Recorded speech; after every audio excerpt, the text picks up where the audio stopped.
I mean, how many industries have gone to Bihar? It can be the food basket in many ways. No, I think And 20 years is a long time to make a difference. I've got Niranjan Hiranandani joining us. He's the managing director of the real estate Hiranandani Group. Thank you very much, Mr. Hiranandani, for joining us. There was a reference to incentives for a second flat being purchased. So, A, specifically on the real estate sector, and B, more broadly as far as India Inc. is concerned, your takeaways from this budget? I think a couple of things which have been flagged off. Number one, you have a new income tax bill which is coming in. But you still have 85 clauses which are amending the present law. So we have to see what the new bill is going to become effective from. Is it going to be effective from this year, or is it going to be for the subsequent year? So we'll have to see how that bill comes into force, because the present law, they have already proposed 85 things. The positive 2 points which I can immediately see on the housing sector. One is about the two houses. This was a little not clear that if you had two houses, you were still supposed to pay tax on the fact that you were having more than one house. One may be in the place of work and one in the place where you have a village or whatever it is. So I think that exemption has come through. So that's important that has happened. They've given support for mergers and acquisitions, because what happens is that a large number of companies are doing the merger in the real estate sector, especially when investments coming in from FDI and other things. So I think they've tried to do it. The most important part of it for a lot of people who have invested money but their projects are stuck has been the reinstigating of the Swami Fund. Earlier, they had done 10,000 crores 6-7 years ago, and that was helping. And they've said about 1 lakh apartments, and I believe the second one is 15,000. But my belief is that that's not adequate enough. We really need to do it in a much bigger way. And it's possible to do not only with the government funding, but many of the institutions are there. If it can be the last in, first out, which is given to Swami Fund, if that same benefit was given to any other institution, I think we could have 20 Swami Fund, which would take care of the entire deficit of funding which is required. One of the most important things which are kept in a minority of thought, but I think it's very important, is skill development, or the excellence of centers of excellence of skills. I think a lot of emphasis needs to be done for construction workers, because on one side, we are deficit for construction workers. L&T just made a statement about, I think, 45 days back, that they are short of 25,000 workers in the skill sector. And we are now talking about plumbers, electrician, labor of that kind. While my own company needs about 500 workers, we are short of skills. So I think on one side, we have unemployment, and if we can increase this. The last point which I want to add is the fact that I don't think the investment looks big enough. Because if you have to go and grow to the target which we have for 2047, we need to grow at least at 8.5 to 9 to maybe double digit. And for that, a focus on housing and urban infra generally needs to be further increased. So I think there's a little short number there, because if you want to reach your 2047, manufacturing alone will not be able to reach that number, and especially the unemployment. So I think government may have to do a rethink in terms of how much investment they can put into housing and urban infra. You'll solve your housing problem, as well as you'll be able to get the growth story double digit, which can do 2047 to the extent that you want. These are the immediate points which are there. Oh, one point. Fiscal consolidation she is focused on, which is a good thing. But I thought if she even exceeded that and put more money into investment, I would have kind of liked it a little more. So I think the focus is on consolidation, but I would have thought The growth outlook will be 6.3 to 6.8%. If you think that the slowdown in growth is just temporary and very short term, then why is the government not aiming for higher growth, at least 7% plus growth for next year? Zafar Islam? He can hear us, but I think he has a TV on. Just turn the TV My off. Go phone on. has disconnected. I don't know whether you are able to hear me or not, but let me respond to you because the mic is on. Are you able to hear me? Yeah, I Yeah, can go hear ahead. you. Please go on. Disconnected. I don't know whether you are able to hear me or not. Yeah, Rahul. So let me respond to your question. First of all, compliments to the Honorable Finance Minister, Honorable Prime Minister for acceding to the request of middle class, lower strata of the society, and of course the marginalized section of the society, and particularly the taxpayers.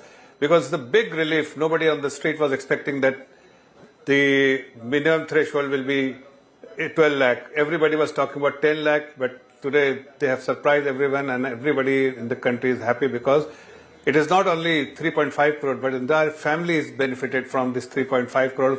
Actually, if 5% in every family, then at least 15-20 crore people have been benefited because of this.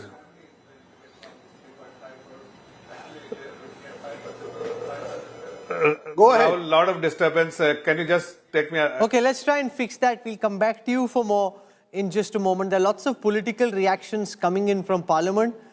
Leaders from the government and many from the opposition are speaking, reacting to this budget. So what we'll do is play out some reactions and give you a flavor of how politicians cutting across political lines are really looking at this budget. The opposition, quite predictably, Rajdeep, looking for gaps, and we'll also try and recap some of the key aspects from the Finance Minister's speech. Here she is, Finance Minister Nirmala Sitharaman.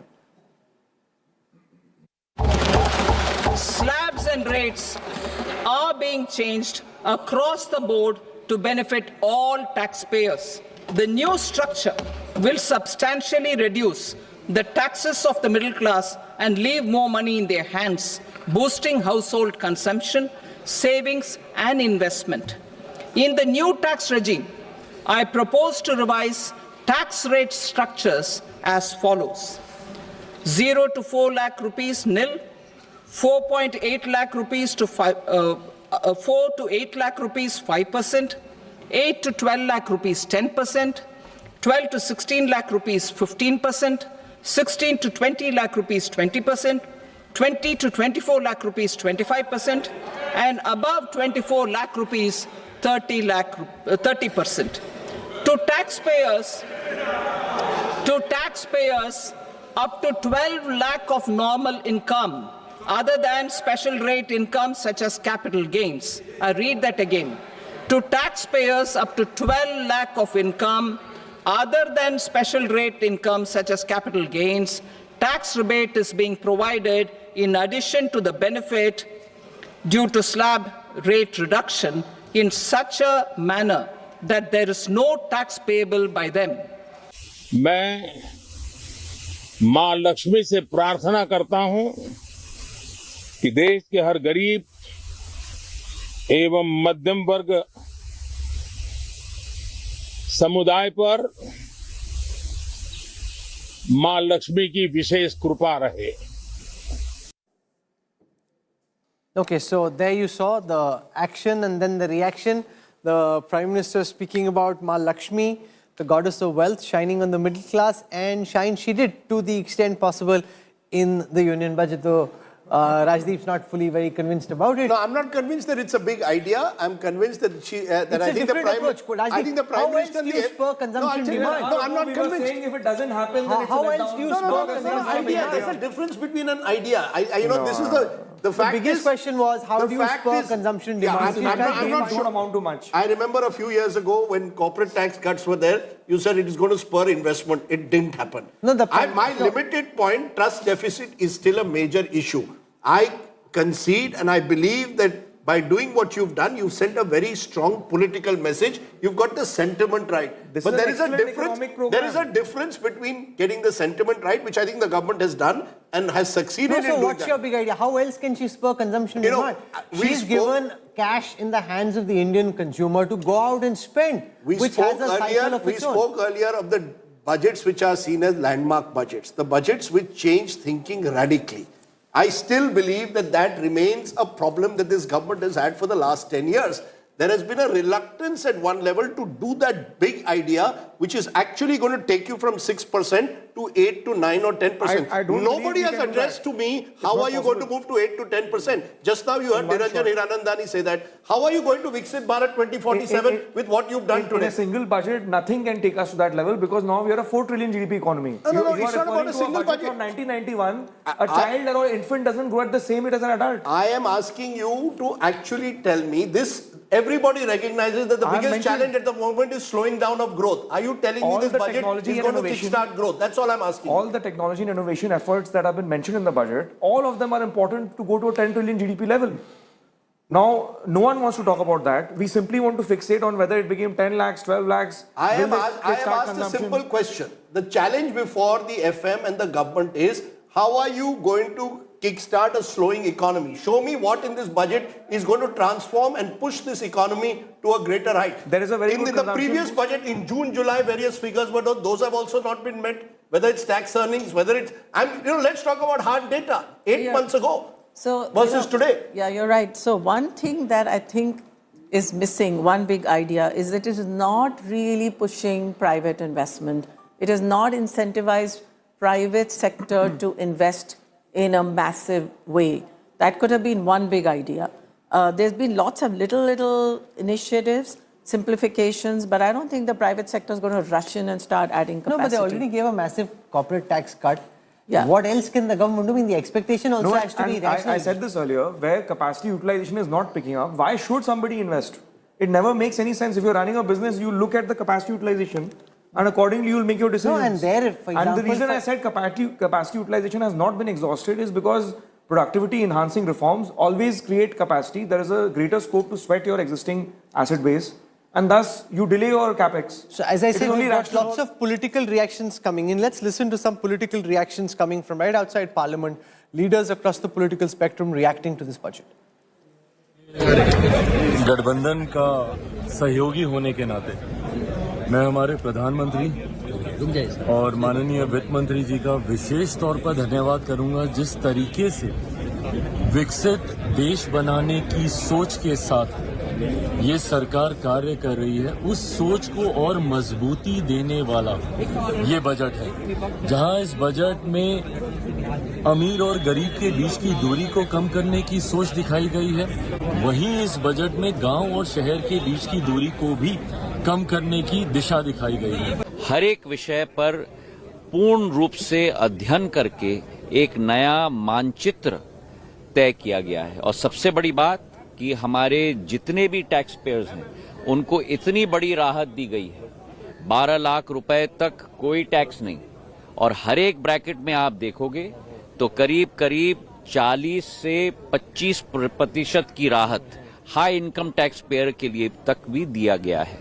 तो ये एक composite budget है एक budget है जो भारत को आगे ले जाएगा और एक ऐसा बजट है जो भारत को केवल आत्मनिर्भर नहीं लेकिन भारत को एक विश्व गुरु के रूप में स्थापित करेगा बीजेपी के वरिष्ठ नेता विजन पांडा इस वक्त हमारे साथ मौजूद हैं। सर, आज बजट पेश हुआ, अब आप दिल्ली में चुनाव प्रभारी भी हैं। अब ये कहा जा रहा है कि ये बजट जो है वो दिल्ली चुनाव और बिहार चुनाव के मद्देनजर रखा गया है। आप इसको किस तरह से देखते हैं? दिल्ली चुनाव तो एज इट इज हम जीत रहे थे। दिल्ली के लोग त्रस्त हो चुके थे, ये आपदा से मन बना चुके थे। ये जो बजट पूरा भारत के लिए है, जो हमारे ट्रेंड रहा है पिछले 10 साल से 25 करोड़ लोग गरीबी रेखा से ऊपर आए हैं। हम 5th लार्जेस्ट इकोनॉमी बन गए हैं और फास्टेस्ट ग्रोइंग इकोनॉमी कई साल से रहे हैं पूरे दुनिया भर। 3rd लार्जेस्ट को जा रहे हैं। ये बजट उसी दिशा में और भी हमें बढ़ोतरी है। लेकिन सर, जिस तरह का जो इनकम टैक्स रिलीफ दिया गया है, इससे आपको लगता है किस तरह से कॉमन मैन को, मिडिल मैन को फायदा पहुंच गया? ये गरीब कल्याण जितने योजनाएं हैं उसको और भी बढ़ोतरी दिया गया है। I have not yet gone through the full details of the budget, but anyhow what I have seen in the electronic media when the budget was presented in Lok Sabha, she has taken several good points to give benefit to various sectors, including the middle class will get more benefit. And agriculture sector, medical sector, and so many areas she has covered. I welcome this budget. जो सरकार मरने वाले आंकड़ों को न दे सके, हम इनके किस आंकड़े को मान लें? अखिलेश जी, सरकार ने कहा 13 मैं अभी भी कह रहा हूँ 40 करोड़ लोगों का जो सपना दिखाया था, हम तो ये भी मांग कर रहे हैं कि अगर महाकुंभ में उत्तर प्रदेश सरकार को बजट की कमी थी तो बजट क्यों नहीं दे रहे हैं आप? आज तो बजट पेश हुआ है, 10,000 करोड़ और दे दें उसको बजट के लिए। आम आदमी के लिए कुछ नहीं है, क्योंकि आपको पता है कि इस साल बिहार में चुनाव है, तो बिहार का चुनाव को रखे सर में रख के उन्होंने पूरा बिहार के लिए एक बजट रोल आउट किया है, जहाँ पे हर चीज बिहार को दिया है। पिछला बार भी 2024 में जुलाई में जब बजट पेश किया था तो आपने देखा था सब कुछ आंध्र प्रदेश और बिहार के लिए किया गया था। तो आंध्र प्रदेश का तो चुनाव हो गया, अब इस साल बिहार में चुनाव है। आंध्र प्रदेश में 4.5 साल कोई चुनाव है नहीं, सब कुछ बिहार के लिए किया गया। जब से बीजेपी सदन चला रहे, जब से सरकार बनाई है 2014 साल से आज तक कुछ नहीं मिला बंगाल को, और आज भी इस बजट में बंगाल के लिए कुछ नहीं है। ये दुखद है अनफॉर्चुनेट। ये वही पुराना बजट है जो पिछले 10 सालों से हम सुनते आ रहे हैं, जहां पर शब्दों के अलावा न गरीब को कुछ मिलता है, न किसान को कुछ मिलता है, न मध्यम वर्ग को कुछ मिलता है। विभिन्न टैक्स के जो प्रपोजल्स आते हैं, नतीजे आते हैं, वो सिर्फ बड़े बड़े कंपनियों के मालिकों को फायदा दिलाता है। और आज भी यही है, बार बार सिर्फ किसानों और मध्यम वर्ग सिर्फ शब्दों के लिए ही है। टैक्स में बार बार रिस्ट्रक्चरिंग पहले भी हुआ, लेकिन मध्यम वर्ग को कोई राहत नहीं मिली। जीएसटी, जिस प्रकार से जीएसटी, कभी इस पे जीएसटी, कभी उस पे जीएसटी। तो आज भी मुझे लगता है कि पिछले 10 सालों में जितने भी बजट है, सबसे कमजोर बजट इस साल का बजट रहा है। एकदम नॉन इवेंट है। This budget is a non event. Sawant साहब, कैसे देखते हैं बजट को? कैसा लगा? उन्होंने मिडिल क्लास के लिए ल्योरिंग किया, they have lured the middle class, but it is because of Delhi election, nothing else. Because last in Delhi large number of people who are salaried people, working class, so to lure the votes, this is all the game they are playing. देखिए, सबसे ज्यादा तो स्टेटों के नाम देखिए। बिहार, जहाँ पे चोन आ रही है, बिहार बिहार बिहार। उसके बाद असम की आ रही है तो असम। पंजाब का तो नामो निशानी है। वो किसान धरने में बैठे 4 साल से एमएसपी की लीगल गारंटी के लिए। किसान के लिए क्या मखाना बोर्ड, ये बोर्ड, वो बोर्ड। सो किसानों के विरुद्ध एक बजट था, और किसान जो उसके लिए लड़ाई लड़ रहे हैं उनकी तो कुछ सुनी नहीं गई, तो दुख है। मैं कहूँगी कि संतुष्ट इसलिए हूँ कि आज जनता की सुनवाई फाइनली इस गूंगी बहरी सरकार ने। पिछले 10 साल से जनता की एक ही अपेक्षा थी, एक ही मांग थी कि आप करिए, जो गरीब जनता है उनके लिए काम करिए, उनके लिए व्यवस्थाएं बनाए, और जो मिडिल क्लास है उनको भी राहत की सांस मिले। 12 लाख तक की जिसकी सैलरी होगी और वो न्यू टैक्स रेजिम में चला गया होगा, उनको ये राहत मिलेगी। तो उसको हम स्वागत करते हैं, क्योंकि उनकी लड़ाई का महत्वपूर्ण मैं कहती हूँ। मुझे ये समझ नहीं आ रहा कि ये भारत सरकार का बजट है कि बिहार सरकार का बजट है। आपने बिहार के अलावा किसी और प्रदेश का नाम सुना वित्त मंत्री जी के पूरे बजट भाषण में? तो जब आप देश के बजट की बात करते हैं तो सारे देश के लिए उसमें कुछ ना कुछ होना चाहिए।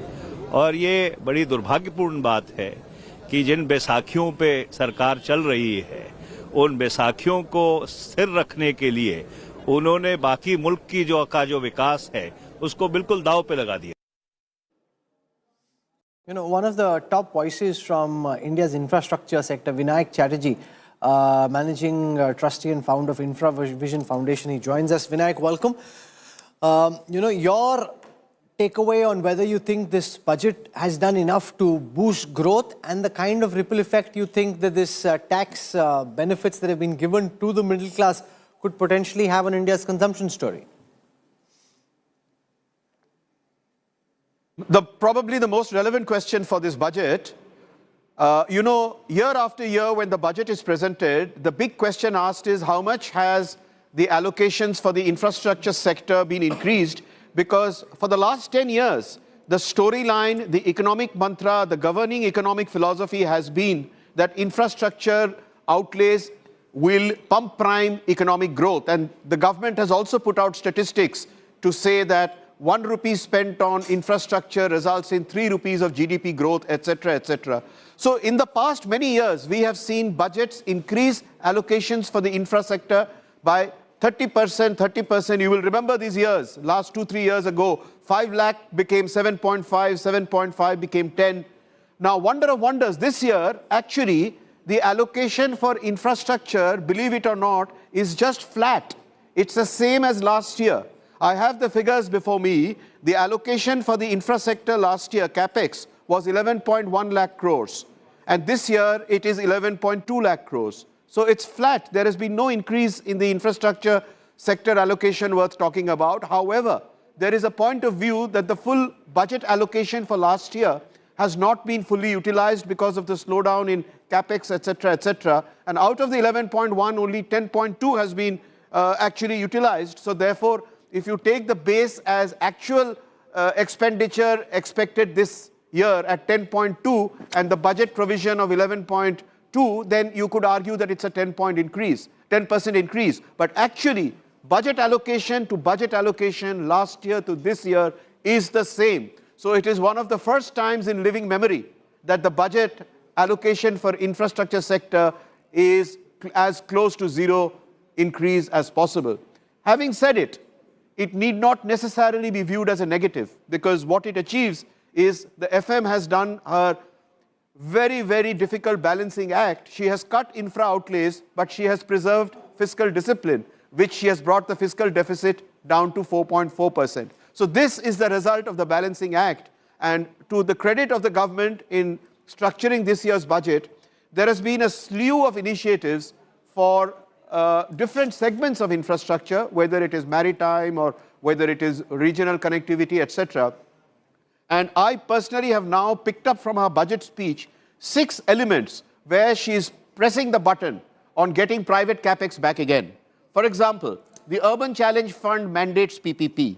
NABFID is giving a credit enhancement for loans taken by private sector for infra investments. She has asked all infra ministries to prepare a 3-year roadmap to prepare a pipeline of PPP projects. The asset monetization pipeline is expected to garner 10 lakh crores in the years ahead. She has extended the sunset clause of sovereign wealth funds and the pension funds, which was expiring on 31st March 2025 for the next 5 years. And finally, she has announced a very important committee to oversee the functioning of independent regulatory authority, non-financial regulatory authorities, which by and large includes a large number of infrastructure regulatory authorities. And I suspect that will also be to, in a sense, look at ways of increasing private capital participation. So that's my storyline. Back to you. No, but you are shocked that infra spending hasn't been increased. The fact is that last year we couldn't spend the money which was allocated in the budget for various reasons, elections and the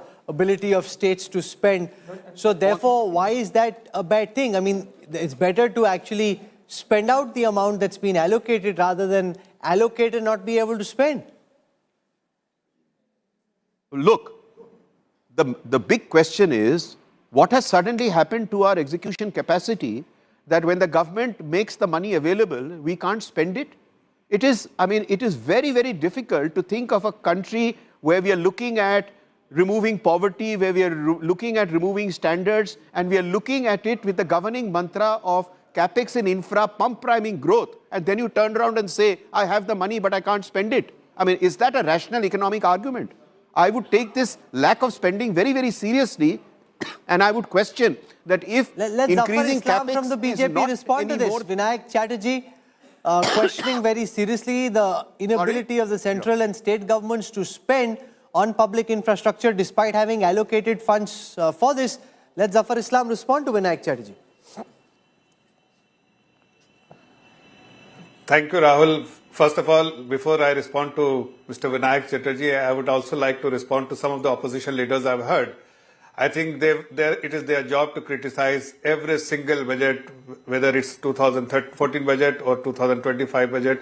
You will always see their criticism. So even if you bring word to their tweet, they will keep criticizing the government. So it's perfectly all right.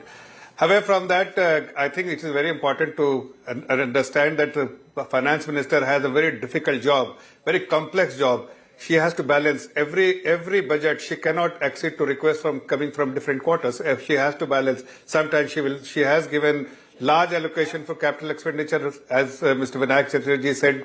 Last 2 years, 3 years, consistently, there was a consistent growth on capital expenditure. But this year, particularly, will be focused on execution, because allocation, budgetary allocation is one thing, but as he rightly said, the revised budget, revised estimate suggests that the entire money which was allocated has not been spent. So focus will be on execution, and execution is something which is important for multiplier which we want to have in the GDP. Because if railways, the allocation which has been made, large allocation has been made for railways, for roads, and these infrastructure investment definitely give 3 to 4, 5 rupees for every rupee spent in the multiplier as a multiplier effect to the GDP, particularly if you take backward integration and integration into act. But Mr. Zafar Islam, But is let that, me tell you, two is that in a things, sense a shift let in me just strategy?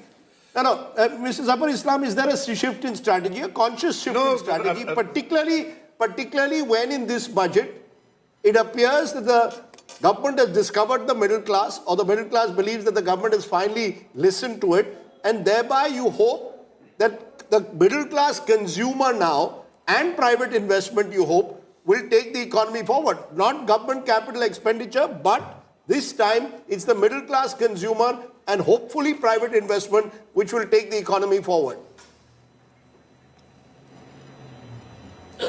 Rajdeep, you have to see budget in totality.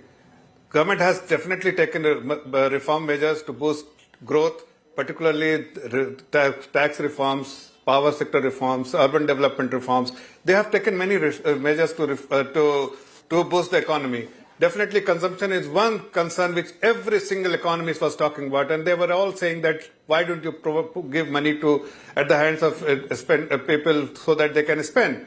Now, same people who were criticizing the budget, had we not considered this request, perhaps they would have criticized nothing is for the middle class. When everything has been, the entire coffer has been opened for the middle class, see, people were on the street were expecting that 10 lakh. Relief will be up to 10 lakh. Now the government has gone beyond their expectation, beyond everyone's expectation on the street to 12 lakh.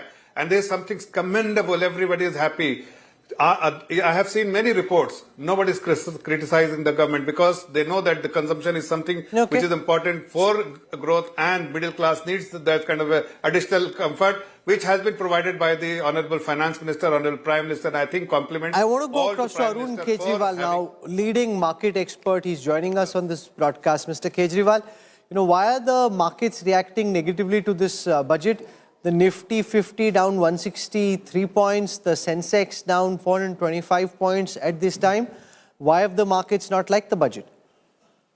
Well, markets are a very, very peculiar animal. And if you look at the past few budgets, it takes more than 48 hours for it to dissect the budget. The good or the bad is understood when over 2 days people analyze the budget and then come to what is required. If you remember in the morning, I said there are not too many expectations, which is the good part. But the one thing that would happen is the relief to the middle income and the lower middle class, which has happened. On the positive side, even the allocation to CAPEX has been announced with a growth of roughly 10%, which is on the good side. Three things that the budget is banking on. One is disposable income, money in the hands of the middle class, which is the largest, 1 lakh crores, capital expenditure of about 11.2 lakh crores, private investment coming in, which would sort of resurrect this economy, take it forward, and bring about the multiplier effect that is required. Balance, better execution is what would take the country forward currently. Okay, what kind of an impact do you think this will have on the FMCG counters? The fact that you've got a lot of consumption-linked stocks directly consumer-facing, do you see this budget and the income tax rebate being net positive, and to what extent for these companies and sectors? If you ask me whether it would happen today or maybe Monday, Tuesday, the answer is no. But yes, when you do find results coming in for the March quarter, there would be positive effect on this consumption story. It would come in consumer, FMCG, it would come in stuff like, say, jewelry, watches, etc., where white goods, all of this would get consumed with this additional 60 to 80,000 rupees that is going into the hands of that middle class, which I am talking of 8 lakh to 12 lakh income per annum. There you see the Nifty consumer FMCG, Nifty is up about 4.5%. So that's a big jump there. And naturally, as Arun Kejriwal says, it will take time for it to actually play out. Do you see this as being net positive for growth? Has it done enough, in your view, Mr. Kejriwal, to spur growth? The steps which have been taken out, the initial reading that has been done of the budget, it always takes a little time to read the fine print and understand everything. But very clearly, it has addressed the major issue of giving more money in the hands of the middle class, which incidentally is the largest segment of the pyramid. So you have given money in the hands of a very large population of people, which is the taxpayer population. And this will lead to a sort of a symmetrical consumption pattern which would emerge over the country. It's interesting because it's, you've given not just the 12 lakh relief, you've also given relief on TDS and TCS. So there's a general sense that you have addressed some of the concerns, and in a way it's right. Damned if you do, damned if you don't. If the government hadn't done enough, we'd have said that, you simply haven't addressed the middle class concerns. I don't think today the middle class consumer or the viewer can have too many complaints. So we're joined at this time by Sandeep Chofla, as I thank Arun Kejriwal for joining us. He's the chair of the National Council on Direct Taxes at ASSOCHAM, is a partner at PricewaterhouseCoopers. So Mr. Chofla, welcome. Since so much of the focus was on direct taxes, I was very keen that you explained to our viewers the kind of benefit the changes in tax structure and the changes in tax slabs and the applicable taxes will have on the lives of those who are watching. We're also joined by Dr. Anish Shah, Managing Director at Mahindra & Mahindra, Group Chief Executive. He's joining us on this broadcast. Dr. Shah, can you hear me? Yes, Rahul, I can hear you well. Thank you. Okay, welcome. So give our viewers your, since Mahindra & Mahindra operates across so many different sectors, give our viewers a sense of how you see this budget being a fillip for the economy to grow faster than it was earlier. Well, there are three specific things we see in this budget. One, clearly a fillip to the economy. The demand stimulus from the tax cuts is a very positive step. It addresses some of the concerns we've seen in the short run. The fundamentals of the economy continue to be very strong, and therefore the second theme is even more important, which is Make in India for the world. This budget addresses a number of issues to help India be more competitive. This is around ease of doing business, around import of capital goods and making them cheaper, which will also help private sector investment. And third is around inverted duty structures and addressing that. And then the third overall theme is inclusive development, the focus on agri, on MSME, on skilling, all factors that are important for the overall development of the economy. So I think this budget balances a number of factors very well. And it's not just a fine balancing act, it also is one that takes meaningful steps in multiple areas. And that's something we see as very positive. You run one of India's biggest conglomerates. There's a sense that in recent times, Dr. Shah, Indian business hasn't done enough despite all the incentives that it's been provided from corporate tax cuts and much more. Will anything change? Will mindsets change in the private sector in the near term? So the private sector will invest when they see demand. That is really the fundamental tenet of capitalism. But from a Mahindra Group standpoint, we have tripled capacity in the auto industry, in the auto business that we have, literally in the last 3 years. So we put in significant amount of capex, not just in auto, but in our farm business as well, in other businesses that we operate. So we've seen a significant level of growth, and that is driven by some of the products that we have. And we feel that from an economy standpoint, we are starting to see capacity utilization start going higher. And with some of the demand stimulus that's provided for in this budget, that will only increase demand and thereby create a greater private sector capex. I see us getting close to an inflection point on that front. How do you see this change in the direct tax code and the changes that have been made in the tax slabs have an impact in the extent to which you see this spur consumer demand across your different consumer-facing sectors? The key is that the biggest benefit goes to the middle class. And when we put more money in their hands, the chances of that resulting in consumption is far greater. And that is a big positive here. So therefore, the tax slabs, I think, have been very well thought through. And a demand stimulus for the economy at this point is just what the economy needed. Interesting. And let's hope, therefore, that Dr. Shah, what we are seeing, that what Mahindra thinks today, as you're saying, the rest of Indian industry will think tomorrow. But the point that Dr. Shah made, which is going to be a point that a lot of industry is going to make, if demand is stimulated, then that's going to have some kind of a virtuous cycle that you're going to set off.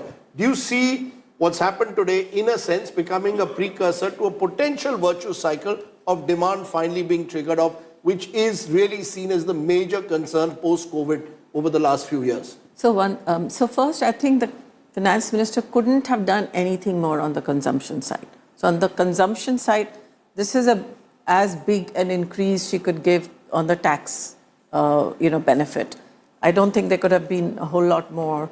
I think what's really now is how much of this is going to go into the products that the companies are manufacturing, and how is this 80,000 rupees going to get used by the consumers? And if it does get used in terms of buying products, then the companies will have some incentive to invest. In some of I'm on some auto boards, and the demand has been weak. In many companies, the demand side of the equation is weak. The products are not selling as fast as they would like them to sell. So hopefully this will get them to clear out. So Chandrajit Banerjee now joins us. Thank you, Dr. Shah, for joining us. We have Chandrajit Banerjee, Director General of the Confederation of Indian Industry, joining us on this broadcast. We have Rajiv Memani joining us as well. I want to go across to Rajiv Memani first, Chairperson at Ernst & Young. Mr. Memani, your expectations around the extent to which this change in direct tax structures will have an impact on trying to boost consumer demand?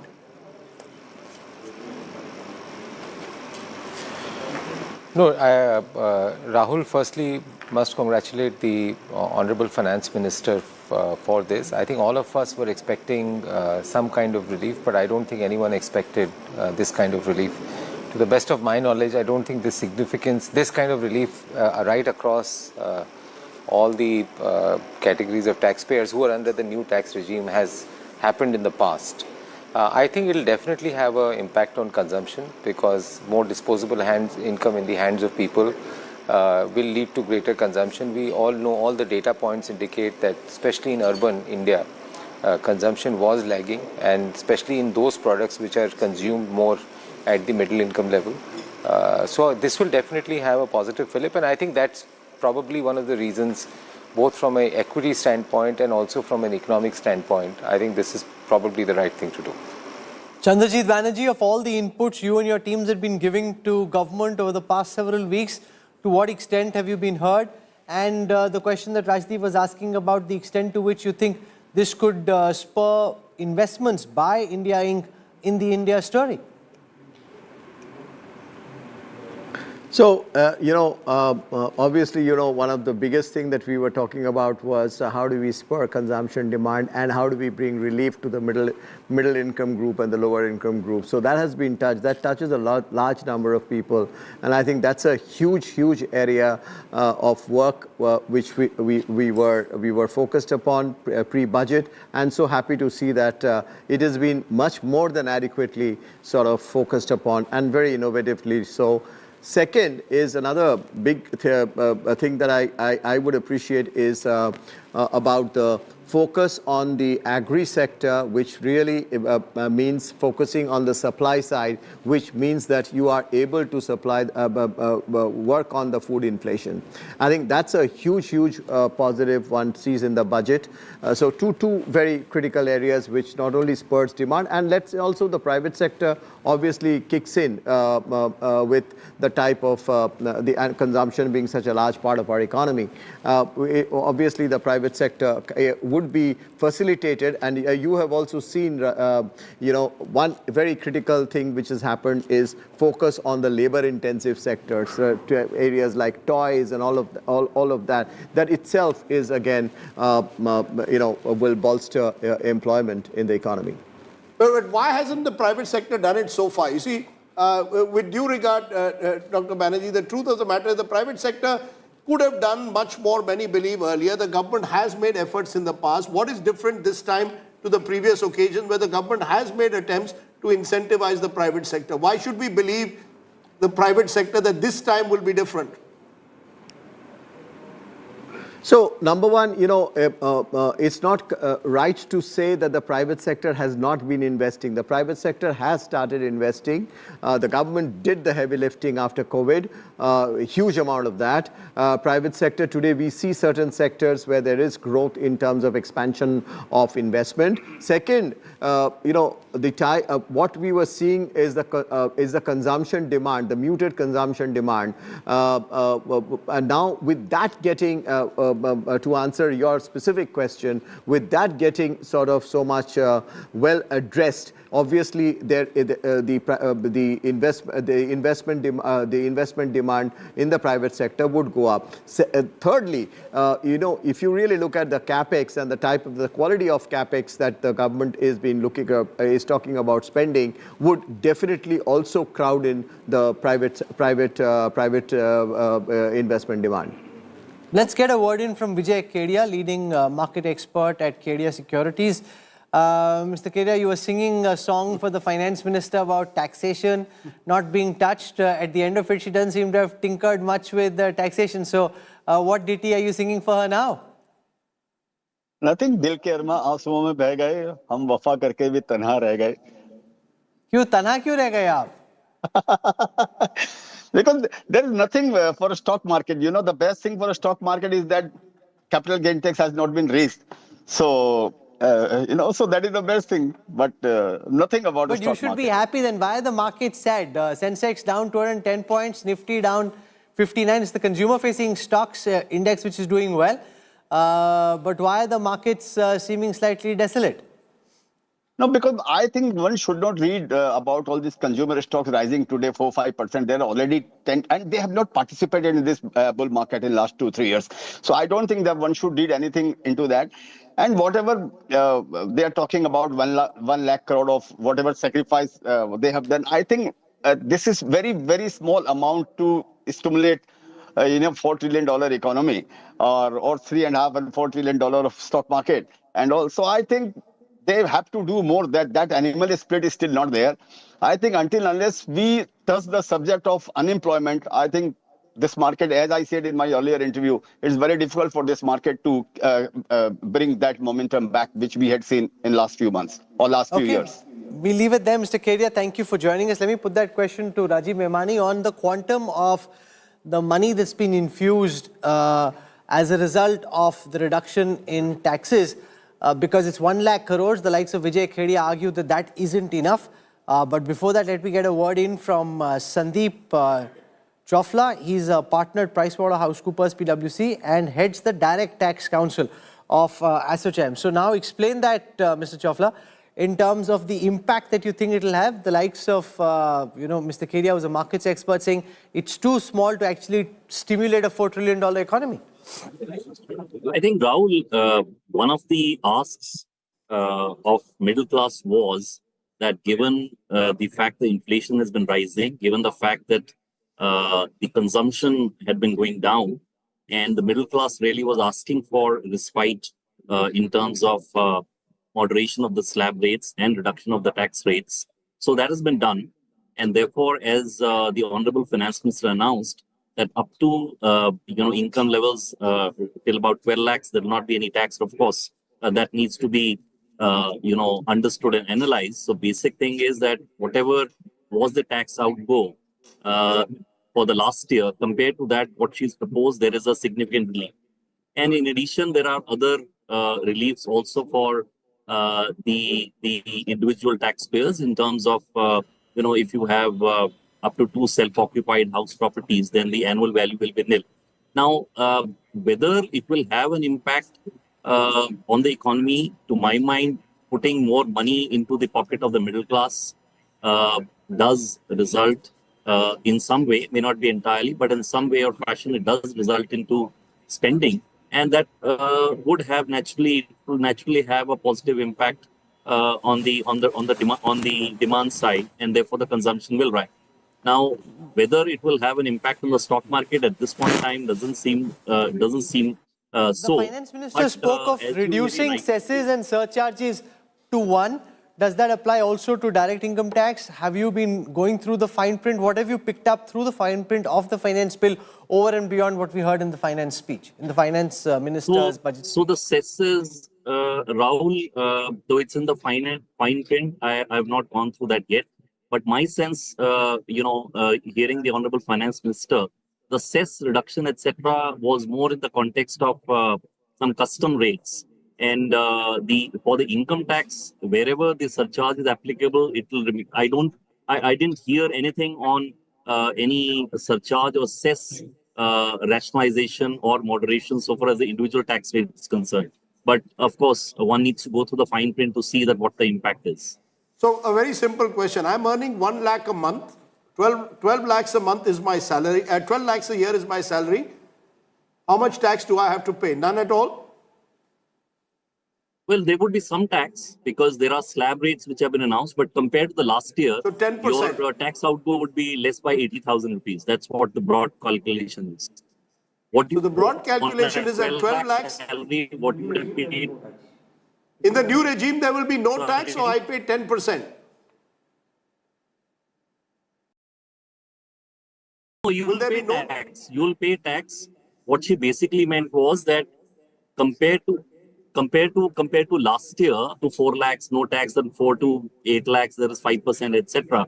Now, if you are earning 12 lakh rupees, then compared to the last year, where you would have paid taxes, your tax outgo would be less by 80,000 rupees.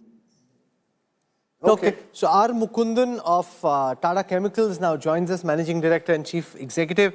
Thank you very much, Mr. Jafla, for joining us. Mr. Mukundan, the Finance Minister spoke a lot about deregulation, reducing compliance burden, trust. Do you see that as being just political talk, or do you see also a will to actually translate that talk into action? See, I think when you step back and see what this budget has done, budget has addressed the key issue we were highlighting in terms of consumption by putting money in the hands of the people through tax slab, which we were just now speaking about. The second thing, it has also addressed the sectors which are creating a lot of jobs. Even today, 40% of India's employment is in agriculture. It addressed it started with agriculture, then went on to MSME, focused on exports. So this is a budget which has actually focused on two key issues which the government needed to address. At the same time, there's a flight path to fiscal consolidation. While doing that, they've also addressed the gap in infrastructure funding through private-public partnership. And that's where the trust comes in. You know, when you say that, listen, I think let there be a private-public partnership, you can't build that without trust. I think the trust word is going to address some of the issues we need to do when we want to build infrastructure of the scale we need in India. Coming to your specific issue, I think the government has done a lot in terms of decriminalization of the laws, ease of doing business, but they're now taking up next 100 laws, which is what she mentioned. I think there's this work to be done in partnership, in collaboration with government. So we'll work with them. And also in terms of ease of doing business, several of the moves which now need to be made have to be done in terms of working with states, working with the urban bodies where these industries are located. So there's also not just a focus on rural economy, but there's also for the first time focus on what I call as the urban economy, where 1.5 lakh crore has been earmarked for the same. So really a budget which says that we want to unleash the power of India, power of entrepreneurs in India. So there's a focus on entrepreneurship. There's a focus on startup, whole 10,000 crore for the funding the whole startup fund for fund of funds. Again, it's a great move because the first one was a great success. The second one is going to spur the momentum forward. And the MSME definition, for example, 2 to 2.5 times, again is a big shift because up to 500 crores, you're still in that same bracket. So Indian MSME need not be small. Indian MSMEs can actually dream big. They can compete in the international markets and create jobs and take Indian products, not just in India, internationally. So I think on top of that, I also want to add a point that this budget did focus on the new areas like nuclear energy. I think this is something we've been highlighting for base load as we move away from coal to nuclear. We need to sort of create the base load in nuclear, addressing the civil liability issue, putting out a huge commanding number of 100 gigawatt for nuclear, very big positive. So I think all in all, I would say it is not just the issue which you said in terms of reform. It is reform, fiscal consolidation, focus on jobs and focus on consumption. Explain why the changes in the nuclear power plants is important with an eye on Prime Minister Modi's visit to the United States this month. So if you remember a few weeks back, maybe a couple of weeks back, the US government sort of lifted certain restrictions on Indian private and other corporations, public corporations on supply of nuclear fuel. That opened the pathway for the entry of private sector into nuclear energy into India. One of the theme songs for working with the US has been, all said and done, India got a spectacular deal in the nuclear deal in 2005. But we've not been able to process any new plants, any new facilities. Now that we have reached a stage where we require to bring down our import dependence on energy, we sort of work with nuclear. I think it also is an ask for all these data centers and global capacity centers to get renewable energy. So there is a push to present this opportunity. Again, it's crisis-driven in a sense, because President Trump is sort of creating the disruption. So present this as an opportunity for US, like a deal. This is what it is. What did we do in 1991? We presented a 1990 report of Rakesh Mohan and Amarnath Verma on delicensing industry. Now what we are doing is something that has been pending for over 12 years. We have brought it to the fore as a negotiating tactic. Okay, Shobna Kamineni joins us, Executive Vice Chairperson at Apollo Hospitals. Shobna, welcome. Take our viewers through the impact of the changes that were made and the potential consequence of Donald Trump's, he's spoken of imposing new tariffs on Indian pharma companies. How is that likely to impact India's pharma sector in your view? Ms. Kamineni. Okay, so the headlines, especially all of you, have just been talking about the elections for the last couple of weeks. And I think the finance minister, without even trying much, has now grabbed everybody's attention with what she's given to the middle class. So I want to, really applaud the fact that there are going to be a lot of people who have income tax relief. Coming to your specific question about the pharma relief, so 20% of the world's medicine is made from India. And a lot of the companies actually, I was there, Rahul, along with you in Davos when President Trump said, if you make in the US, your tariffs will be 15%. So I think a lot of Indian drug companies finish their goods there. So I think there's an opportunity to take advantage of that and probably grow the market. But definitely tariffs are going to be an area where countries will have to very smartly navigate. And it's an opportunity for India, I think, because our Prime Minister always puts his best foot forward when he meets with the US. And I think that the US, whatever it says and does, it realizes that it needs a strong partner to be able to trade with. I just want to bring in Zafar Islam for a moment. He WhatsApped me saying he wanted a word in. Zafar Islam, what did you want to say?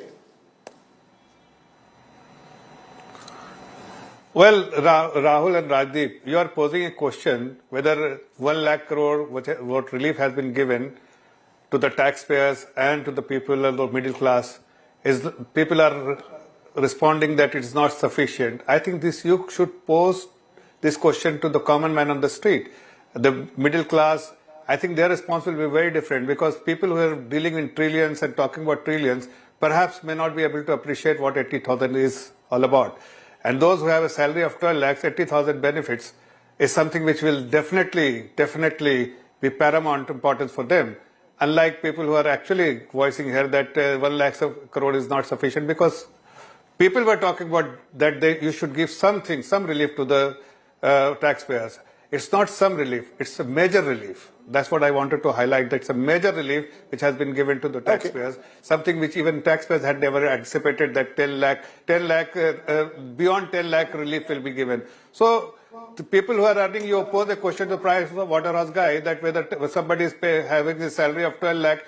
I must tell you that people who have a salary of 12 lakh per annum will not have to be paid. Even 12.75 lakh will not have to pay any tax, zero tax liability for him, except in the case of where they have a capital gains tax, perhaps that is applicable, or any additional special rate, which is not applicable under the relief which has been given. Away from that, a simple salaried class, 1 lakh salary up to 12 lakh, 12.75 lakh is absolutely zero tax liability. Shobhana Kamineni, what kind of a multiplier effect do you see from that 1 lakh crore rupees which has been freed up through direct taxes, left in the hands of consumers to go out and spend on whatever it is they want to go out and spend on or invest? And how do you see that play out and the impact that could have on India's growth prospects? It's not that great a largesse that they're going to go and blow it up. But what I think it'll do is it'll kickstart a virtuous cycle that they'll put, that they'll probably spend on maybe some amount on preventive health care, maybe on a checkup. The older people will start using that money. Some of them will put it towards stocks, but I think a lot of this will come back into consumption. So that whatever 12 or 15,000 rupees that are in people's hands, or more than that, will start actually showing up in the economy. They're not going to just lock it up in their banks. On insurance as well, the government has given indications that foreign insurance companies could well come up to 100% and be, in India. They will get full benefits from the government. Do you see that leading to investments from foreign insurance companies to an even greater extent in the country?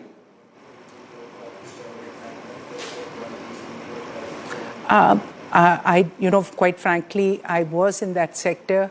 I think that every foreign insurer is really looking for an Indian partner also, because they don't want to own this 100%. It's always better when they have an Indian partner who can help them navigate and actually use their network to increase their base.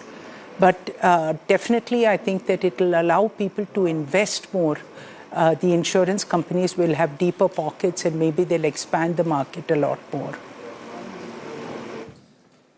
Shankar, you want? So, we're talking about whether this 12 lakh tax thing. So there is a bit of semantics involved, whether 12 lakhs is tax-free or whatever. There is some tax applicable, whatever. But if you look at the larger number, the total budget number, the increase in expenditure is somewhere around 3.5 lakh crores. Now, the increase in between the previous year and this year was also similar.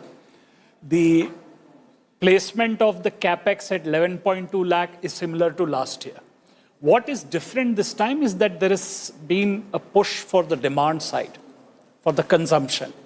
So it remains to be seen. I mean, there are experts who sort of can analyze whether 3.5 lakh crores can result, what kind of a bang that it gets, or whether it simply halts the slide in the GDP growth. So this is a very, it's a gambit in a sense whether that will translate. What is interesting is that they've created certain impulses in the ground for agriculture loans, for MSMEs and all, and hopefully some of them will actually happen. There's a lot of declaration of intent here, but we all have to pray for growth, I guess. Yeah, can I add? I think all the different things I've been thinking that she's talked about. She's covered germplasm, she's covered startups, she's covered medical tourism, she's covered obviously MSME, digital public infrastructure. So this will actually also give ideas to entrepreneurs to start entering these areas. And so that could actually guide our economy into areas that haven't really been invested in by startups. Especially for the new age sectors. Yeah, so I think the startup and the entrepreneurs will start getting ideas as to, okay, these are the areas that I should start focusing on because I'll get some benefits. So on a long-term basis also, this fact that there has been no fiscal deficit slippage because we did spend 1 lakh crores in CapEx, and it is, we had said, the previous budget she had said 4.9% and now it's 4.8%, and the target ahead has been moved up from 4.5 to 4.4%. I think all of this are signals supposed to give to the investors that, okay, we're fixing things, we're doing things and all. But I mean, my concern is that what prevented the utility of the total 11 lakh crores, that has not been explained fully. It can't be just the elections. And what is the government going to do to fix that? That has to be explained. But strategically or purely in terms of direction, the same government which post-COVID was doing all the heavy lifting for the last 3 years is now saying, look, we want to get the consumer and private investment now to drive growth. We were the ones who over the last 4 years were doing all the heavy lifting, not the private sector. So one significant announcement I think which came was the opening up of Gati Shakti to private players. That was also announced. Now, Gati Shakti has been a very important platform being used by government for infrastructure creation. No, so the question that Vinayak Chatterjee said, giving it for private players. No, but over the last 4 years, the execution efficiency. No, the question is over the last 4 years, the government has done a lot of the heavy lifting, or was ready to do a lot of the heavy lifting in 2024. Has that shifted to the government now expecting the private sector and the consumers to drive growth? So let's look at it like, it's the 7th over of a T20 match. You change the field settings for the spinner or somebody else. So I guess here they've set the capex at the same level and said, okay, we can't push this just with the capex. We have to get demand into the picture. So is there a reset? Is there a reset given what was talk? There was so much talk of supply side economics. In fact, Indians were looking during COVID, pointing to the Americans, how they got it wrong, led to inflationary spiral. Now, 4 years later, we're willing to say that that's all. I mean, that's totally bollocks. I think that whole thing that the Americans got wrong and we got it right. We didn't do anything and got inflation. So, I mean, let's not sort of pat ourselves on the back. But 4 years later, are we resetting? We are resetting in the sense that there is a greater recognition that the private sector has to play a role. But the private sector now has an additional Trump challenge facing it. So whether it invests or not is going to be a major question. I mean, I'm like everybody celebrating that consumption is 61% of GDP, but I don't know whether it's 61% because we are doing better or with 61% because agriculture industry are doing poorly. But with the country our size and the scale, you cannot have just the government or the private sector. Both have to. Absolutely, it has to. Both engines have to fire. All sectors have to do their job. Each one has its own role. And so what we'll do is we'll take a break right now. We'll have more coverage, reactions to the budget. There's also the big general Delhi elections, which campaigning for which ends tomorrow. So we're tracking all of that and more. 2 days, actually. Now the government has got a real issue to go to the people of Delhi. Over the next 48 hours, you can expect a complete blitz from the government. मैंने बोला था राजनीति को. No. It's the BJP's vote. My point is slightly different. A lot of those middle class voters in the we can discuss the politics of leave and go to vote for the AAP. The BJP's hope with these changes in tax is that they will not. And there are a couple of other things that she's done which is very helpful. So, as I said before, that there is the cost of living, cost of governance, and cost of business. Now, she's created scope for ease of living in the sense that she has expanded the TDS limits. She has removed some TCS. She has expanded TCS on remittances for families who have people abroad. And she's removed TCS on education expenses if it's based on a loan. And then there are a whole slew of measures. Now, some of this budget will get lost in the packaging and lost in translation. I hope somebody does a decent job of presenting it again in the sense that, to convey the factors. There are small points in it, and there are large numbers of numbers. So, for instance, there is this proposal to fund small nuclear projects. The target is, I think, about 100 gigawatts of nuclear. 100 gigawatts. Now, the allocation is 20,000 crores. Each gigawatt costs something like $6 billion. So, how is that funding going to happen?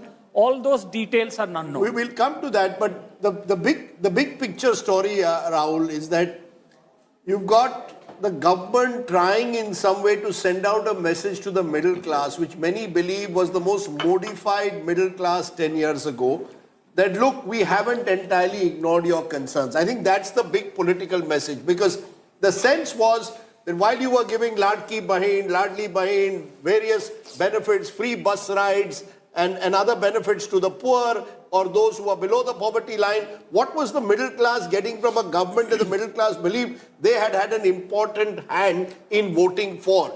You mentioned a Delhi election in 1 week from now, but I think it's beyond just the Delhi middle class. I maintain that voter already votes for the BJP.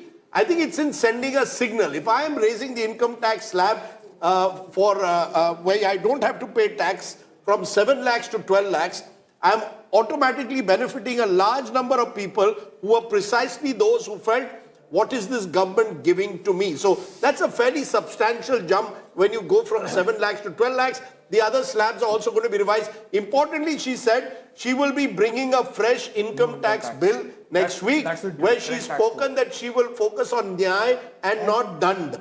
We'll have to see whether that actually happens, because, you know, that is where I think far more people will benefit when it comes to business and stirring growth. Because the challenge, it's all very well to have the headline on income tax. The challenge is growth. How she's going to address the growth challenge, we are still not clear. But it's also about sentiment, Rajiv Mantri. Absolutely. What this does is, it answers the question, middle class ko kya diya?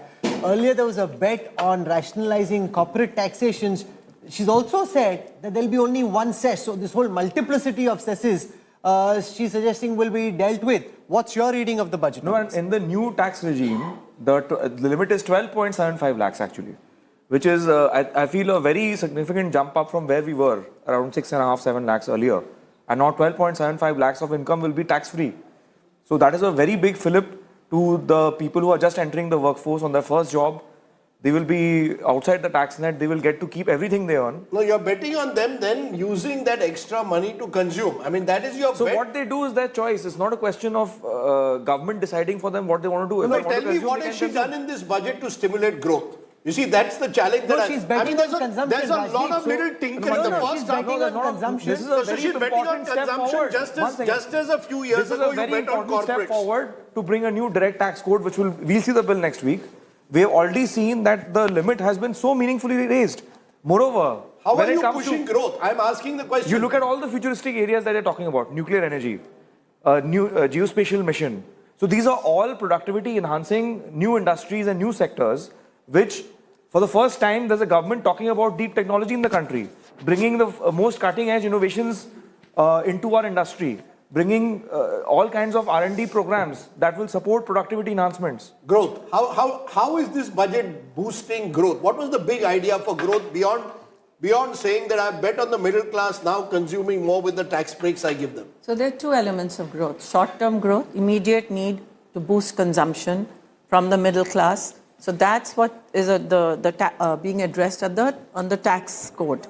Then there's the long-term structural growth that India needs.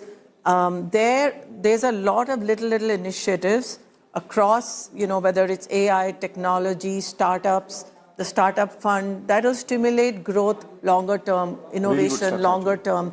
I think the other thing that will help short-term growth to some extent is this whole emphasis on MSME and job creation. And that MSME investment and the credits she's giving and that credit card that has come up, that will create, release some working capital pressures on the MSMEs, because they're always capital starved, and they'll be able to invest, maybe hire more people. That will spur consumption. So I think this budget is also doing both consumption-led growth to some extent at a smaller level and investment-led, because you're also focusing a lot on import duties reduction, breaks for manufacturing, innovation.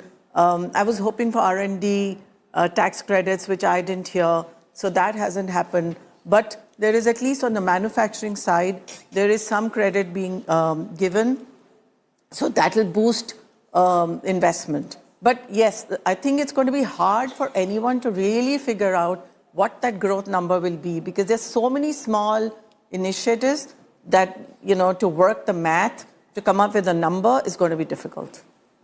It's interesting, just purely looking at it, therefore, Rahul, as I said earlier today, in terms of transition, if you saw the last budget, so much of talk of unemployment and berozgari. If you saw the 2023 budget, so much of focus on Kisan. I know she started with agriculture as the first engine of growth, but the truth of the matter is, I think it was her final statement to the middle class that effectively is the political messaging of this budget.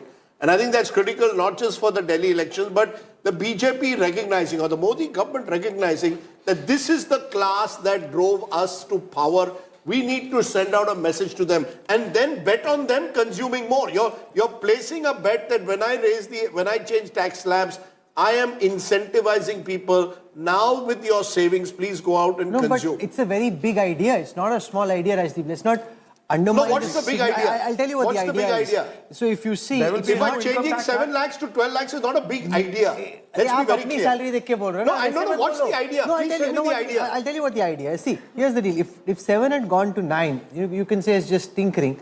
7 has gone to 12, which basically means, and now first what's the idea? 30% taxation was on people above 15 lakhs. That's now gone up to 25 lakhs. So you're trying to kind of send a message that you're trying to rationalize direct taxes and your income tax, which is what a lot of people were looking out for. I think that will come with the income tax bill. If the income tax bill shows that, yes, just this is really providing the middle class a sense of comfort. That's not an idea yet. That's my view. You have to look at it in the totality. What does the income tax relief cost the government? 1 lakh crore. So essentially 1 lakh crore has been set free into the economy for consumption, saving, investment, whatever the people decide to do.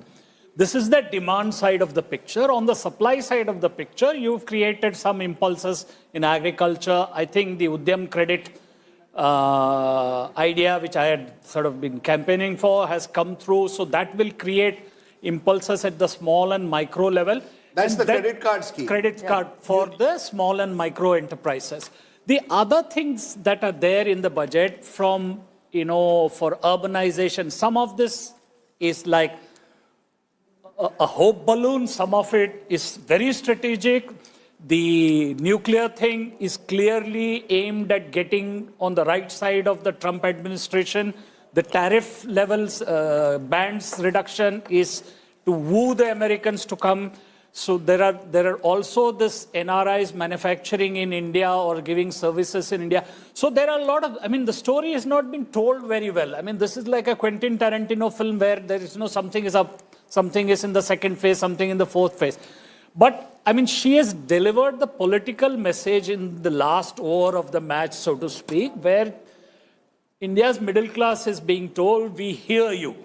And there, I think there will be a lot of sentiment boost to the But a lot of it is about sentiment. I just want to show you one data set which has just come out. This is not from the budget numbers, but it's to do with the budget numbers, where and of course the market is down. The red line that you're seeing represents India today, and the others are our competition, whether it's a CNN, News 18, NDTV, Republic World, Times Now. So you see through the budget speech, which started around 11 a.m., the massive lead that India today has versus all competition.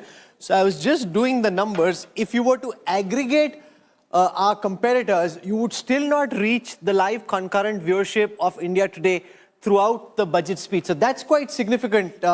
Just the massive, monstrous lead that India today enjoys over all competition. Interesting live concurrent data, so it can't be rigged. It's impossible to fix. And the massive boost that you've got which keeps Rajdeep, India today way ahead of all competition put together. There have been hints about it from the government in the last 24 hours. And today, Finance Minister Nirmala Sitharaman, while putting the focus on the middle class and saying that they wanted to give back to the middle class, announced a mega tax bonanza. What exactly is it? Well, first, income tax will be zero up to an income of 12 lakh rupees. Now, also there are changes in the tax slabs which are reflecting there in the table you see on your screens. So there's zero income tax for earnings up to 12 lakh rupees or 12.75 lakh rupees for salaried taxpayers with a standard deduction of 75,000. Under the new regime, those earning 12 lakh rupees and above will get 80,000 rupees tax benefit. Those earning 18 lakh rupees and above will get 70,000 tax benefits. Those in the slab of 25 lakh rupees income and above will get a tax benefit of 1,25,000 rupees.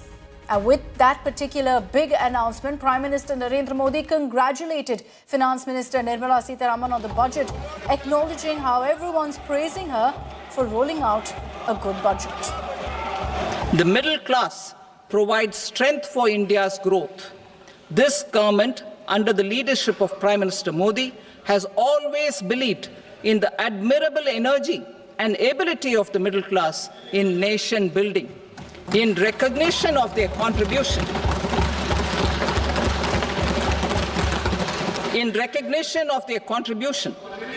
we have periodically reduced their tax burden. Right after 2014, the nil tax slab was raised to 2.5 lakhs of rupees, which was further raised to 5 lakh rupees in 2019 and to 7 lakh rupees in 2023. This is reflective of our government's trust on the middle class taxpayers. I am now happy to announce that there will be no income tax payable up to income of 12 lakh rupees.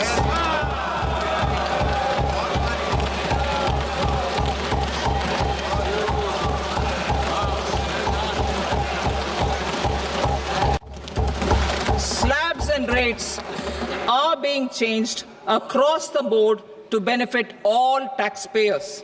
The new structure will substantially reduce the taxes of the middle class and leave more money in their hands, boosting household consumption, savings and investment. In the new tax regime, I propose to revise tax rate structures as follows. 0 to 4 lakh rupees nil, 4.8 lakh rupees to 4 to 8 lakh rupees 5%, 8 to 12 lakh rupees 10%, 12 to 16 lakh rupees 15%, 16 to 20 lakh rupees 20%, 20 to 24 lakh rupees 25%, and above 24 lakh rupees 30%. To taxpayers up to 12 lakh of normal income, other than special rate income such as capital gains. I read that again. To taxpayers up to 12 lakh of income, other than special rate income such as capital gains, tax rebate is being provided in addition to the benefit due to slab rate reduction in such a manner that there is no tax payable by them. Our government is committed to keeping an ear to the ground and a finger on the pulse and responding while balancing our national building efforts. The following measures will detail just how our government, under the guidance of PM Modi, has taken steps to understand and address the needs voiced by our citizens. My tax proposals are guided by this spirit. The objectives of my proposals are as follows. Personal income tax reforms with special focus on middle class. Rationalization of TDS and TCS for easing difficulties. Encouraging voluntary compliance. Reducing compliance burden. Ease of doing business. Employment and investment. So that was the moment towards the very end of the finance minister's speech that she actually spoke about personal tax and announced that big step for the middle class, that relief. But there was a hint that came in yesterday. Prime Minister Modi, just before the start of the budget session of Parliament, did drop a hint about this tax relief for the middle class, for the poor. मैं मां लक्ष्मी से प्रार्थना करता हूं कि देश के हर गरीब एवं मध्यम वर्ग समुदाय पर मां लक्ष्मी की विशेष कृपा रहे. Okay, at this point, even as you've got this announcement being made, let's understand if this amount of income till 12 lakhs is actually tax-free. Is it a rebate or is it an exemption? Well, at this point, if we break it down for you, under Section 87A, the rebate has been hiked to 60,000 rupees. Previously, it was about 25,000 rupees. What that means is that income up to 12 lakh rupees is effectively made tax-free. As I said earlier, Section 87A rebate was earlier 25,000 rupees. Again, to highlight for you, from 25,000, it's gone to 60,000. So, Section 87A is only valid till income really goes, this in fact made income up to 7 lakh rupees completely tax-free. And then you also had the fact that as per these slabs, the tax on, in fact, income up to 12 lakhs is 60,000. As I told you, the rebate now has become 60,000, which is why this particular slab now becomes tax-free.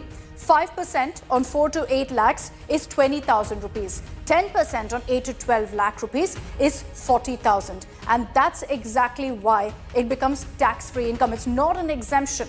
It is a rebate. And remember that this comes into effect only if you choose the new tax regime. And now the important highlight is that this entire new tax system, the new tax slabs and this new rebate will come into effect only from April, not immediately. It is for 2025 to 2026. So from April is when that financial year actually kicks off.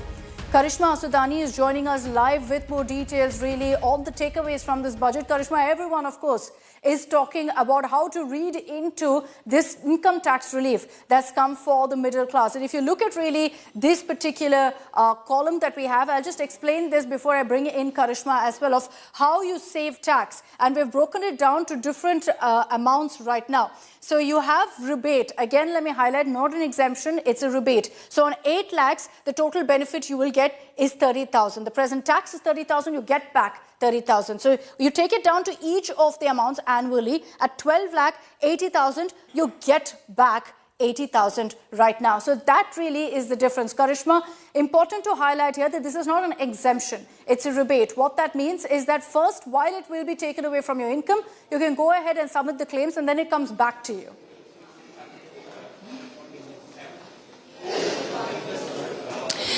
Akshita, these are not refunds, but it's a rebate, which means you still continue to file your income tax, but you do not pay the tax. It is important for you to document the fact that you have filed your return, despite the fact that you're earning about 12,75,000 and you don't have to pay any tax. It's very similar to what government introduced in 2023 when it came to the 7 lakh exemption plus a standard deduction of 50,000, which later was increased to 75,000.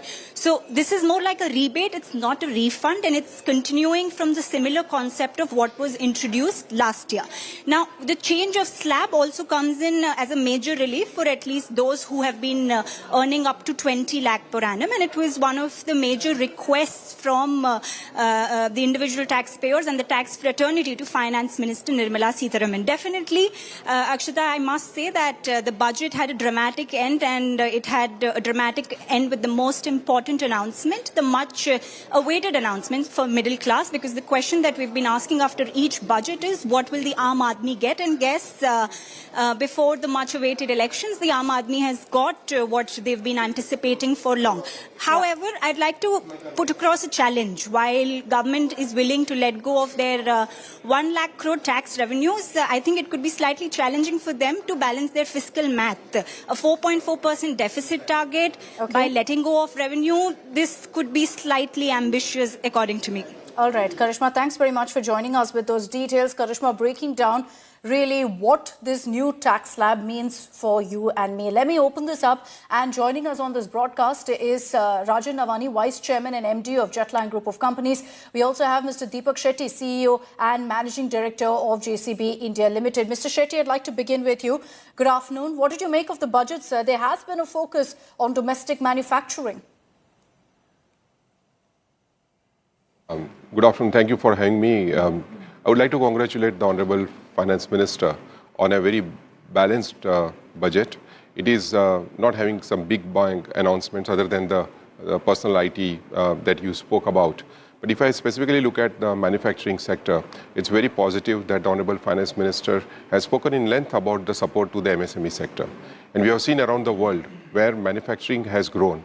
It has not grown only on the basis of the big investments by the big manufacturing companies, but more supported by the MSME companies. We have seen that in Germany, where the role that Mittelstand has played. And the focus that the Honorable Finance Minister has given to the MSME sector is very heartening. Particularly the focus on also the ease of doing business, handling issues or focusing on issues like land reforms, land allocation, also the focus on the logistics part. I'm sure all of this will help spruce up the manufacturing sector and support our goal of being the manufacturing hub or the global supply chain partner. There's one more element for support of manufacturing which I want to talk about, is also easing of custom duties on some of the key elements. I think this also will help the manufacturing sector on a whole. Rajan Navani, your view of the budget, do you think that it's about 3 M's essentially, manufacturing, middle class and MSMEs? No, I think it is this and beyond. I think what the Honorable Finance Minister very well put right in the beginning, that, this is a roadmap to a Viksit Bharat, a long-term agenda-setting exercise, so to say, is what I thought of the budget today, where the government is setting direction and saying we need to get multiple stakeholders to come together. And I think it's particularly encouraging for the corporate sector and here at CI and others, where, the fact that we have to create a trust-based regulatory framework. And I don't think an ambitious vision of India becoming the 3rd largest economy in the world, of having to grow at 7 to 8% year on year for the next 25 years to create a Viksit Bharat can happen without a very inclusive, multi-stakeholder agenda, for the country. So I think in many ways it set that out, particularly the investment in people, in economy and innovation. I think people, while we heard from farmers and the MSME sector, which you rightly pointed out, what truly appealed to me was the investment in youth, building national skilling centers, 5 COEs were announced, bringing the 1 crore gig workers into a social kind of a security thing is a brilliant way for us to give, the messaging that today it is okay to derive, a livelihood from multiple different streams, because it's no longer, a career for a lifetime, that is going to exist with the young generation. And, this is the generation that is going to not only be the most productive generation for the next 25 years, but also the large consumer base. So, giving that tax relief to the 12 lakh and, clearly demonstrating that additional income in the hands of many of whom are young people and who are, rising in their careers is again a great way to, see all of these incentives get aligned. Lastly, I think I want to talk about this entire impact of technology, because I think at the end of the day, we need to see how India can actually now move from serving the world to actually leading the world, creating products, IPs, using, frontier tech, new technologies. And while there was some focus, especially with the AI now adding to education, I think it was not enough. We do have an innovation fund of funds going to deep tech of 10,000 crores, but we must recognize just a few days back, one announcement from China took away $600 billion of market cap of one company in one day. So, the stakes today with Gen AI are very high, and I think it's very well established around the world that changes like these are here to stay. So for India to take a far more proactive, measure when it comes to, new deep technologies, creator economies, new ways in which India can get leadership is something that I would like to see a lot more, of course, beyond the budget as well, the private sector and multiple stakeholders coming together to drive that change. But overall, I think directionally a great budget, for us to move forward. Okay, they will still have to meet that target, of course, of increasing their growth figures to get to the Viksit Bharat vision by 2047. But Mr. Deepak Shetty, also on the issue of spending, the budget clearly raises the bet on spending here. So what do you make of the finance minister also proposing raising the next year's fiscal year's capital expenditure up to 11.21 lakh crore? I think it's a very welcome announcement. We have seen that this government has continuously focused on infrastructure development, and that trajectory has continued. On top of the announcement of 11 lakh crores that you mentioned, we all know that the infrastructure creation which takes place across the country is not only based on the work which is done by funds given by the central government, basically the expressway or the NHI type of activities, but almost 40% of infrastructure is created, particularly in rural India, by the state governments. And here is where I welcome the 1.5 lakh crores of interest-free loans to the states. I'm sure this will help bring focus on rural infrastructure creation, particularly under the Pradhan Mantri Gram Sadak Yojana. On top of this whole focus on agriculture. We are an agriculture-based economy, and this focus on agriculture not only will help calm down the inflation that we have seen, particularly on the food items, but also help spruce up the rural economy. So on a whole, I see that the government has continued to focus on infrastructure development. I also want to mention, it was very heartening for me to be present when the Honorable Prime Minister launched the Pradhan Mantri Gati Shakti project. Presently, it has been held back to the government agencies. I think opening it out for the private sector is a huge initiative. We have seen that in the past, there's so much of rework which is happening or doing and undoing of infrastructure projects, particularly roads being laid out and dug out. I feel this will help bring more focus, more planning in the way the infrastructure is being created across the country. No, very true. And the finance minister also spoke of this, about focusing on public-private partnerships, particularly for infrastructure development. We've seen how that can truly be a game changer for the country. So it's good to see that the government is actually building on that. Thank you very much, gentlemen, for joining us on this broadcast with your views on the budget. We've given you what India Inc. has to say about this budget. What about our politicians? Let's play out for you what parliamentarians had to say soon after the budget was presented. ये जो budget की विशेषता ये है कि हमारी economy को accelerate करने वाला ये बजट है। जहां तक इंफ्रास्ट्रक्चर को हर समय वित्त मंत्री प्राथमिकता देते हैं, इस समय भी हमारा बजट बढ़ा है, जिसके कारण इंफ्रा रोड सेक्टर में इसका बहुत बड़ा फायदा होगा। मुझे इस बात की खुशी है कि कृषि विभाग की ओर उन्होंने विशेष रूप से ध्यान दिया है। तिलहन हो, विशेष रूप से तेल बिया हो, इसके उत्पादन कैसे बढ़े और किसान आत्मनिर्भर कैसे बने, इसका भी विचार किया गया है। विशेष रूप से इनकम टैक्स के बारे में एक रिफॉर्म करके नया कानून लाकर इसको और सरलीकरण उसका करना, ये जनता के लिए बहुत बड़ी राहत होगी। वित्तीय वर्ष 2025-26 के बजट में डिफेंस मिनिस्ट्री को 6,81,000 करोड़ रुपए से अधिक का एलोकेशन किया गया है, जो पिछले साल के बजट एलोकेशन से 9.5% अधिक है। और मुझे बताते हुए प्रसन्नता हो रही है कि डिफेंस बजट यूनियन बजट का लगभग 13.44% है। डिफेंस फोर्सेस का मॉडर्नाइजेशन हमारी सरकार की यह प्राथमिकता रही है और हम इसके लिए निरंतर कार्यरत हैं। इसके लिए 2025-26 में 1,80,000 करोड़ रुपए का कैपिटल एलोकेशन किया गया है, जो हमारी सेनाओं की कैपेबिलिटी को और अधिक बढ़ाएगा। देखिए, ओपोजिशन ऐसा नहीं कहना चाहिए बिहार स्पेसिफिक है, तो बिहार क्या हमारा देश का राज्य नहीं है क्या? बिहार आगे बढ़ेगा, सब कुछ होना चाहिए। बिहार के साथ साथ पूरे राज्य के लिए, पूरा देश के लिए काम किया है। इसको एक अगर किसी राज्य में एक कोई प्रोजेक्ट घोषणा होता है तो बजट क्या एक राज्य के लिए होता है क्या? हर राज्य देश का हिस्सा होता है। तो मैं तो मखाना खाने वाला आदमी हूँ, मखाना बोर्ड बनाया तो और कुछ नहीं होगा क्या? I would recommend you read the whole budget, but if you have to look at the main key, I think this is a feel-good budget. This is one in which it will incur more spending, infrastructure, the capex has gone up. You look at the income tax, especially personal income tax. Again, it's a very massive increase from 7 lakhs to 12 lakhs. And if you add the salaried classes, 12 lakhs 75,000. ये आत्मनिर्भर भारत के निर्माण का budget है। विकास की ललक, विश्वास की महक और विकसित भारत के निर्माण की तड़फ है। कृषि और किसानों के कल्याण पर सर्वोच्च ध्यान दिया गया है। चाहे किसानों के निवेश की क्षमता बढ़ाने का सवाल हो, किसान क्रेडिट कार्ड पर अब 5 लाख रुपया तक मिलेंगे। यह मध्यम वर्ग के लिए वरदान है। कोई कल्पना नहीं करता था कि इनकम टैक्स में छूट की सीमा 12 लाख रुपए तक हो जाएगी, और इसके लिए बहुत बहुत धन्यवाद वित्त मंत्री जी को और विशेषकर प्रधानमंत्री जी को।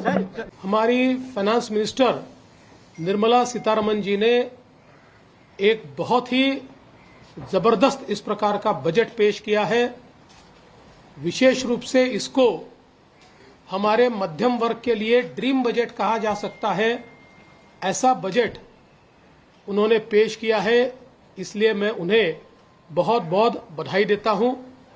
विशेष रूप से इनकम टैक्स का एग्जम्पशन स्लैब जिस प्रकार से परिवर्तित किया गया है और 12 लाख रुपए तक कोई इनकम टैक्स नहीं लगेगा, ये जो घोषणा है ये निश्चित रूप से एक मील का पत्थर भारत की अर्थव्यवस्था के इतिहास में साबित होगा। In a way, the Honorable Finance Minister has met the demand of large section of middle class, particularly as more and more poor are coming into the middle class with rising incomes. The last report was 25 crore poor have now come into the middle class, have been relieved from multidimensional poverty. I think it's a great relief to all those people. It's a multidimensional budget which through various interventions is going to encourage consumption demand, give a boost to economic activity, and at the same time provide stability to the country's economy. हर एक विषय पर पूर्ण रूप से अध्ययन करके एक नया मानचित्र तय किया गया है, और सबसे बड़ी बात कि हमारे जितने भी टैक्स पेयर्स हैं उनको इतनी बड़ी राहत दी गई है।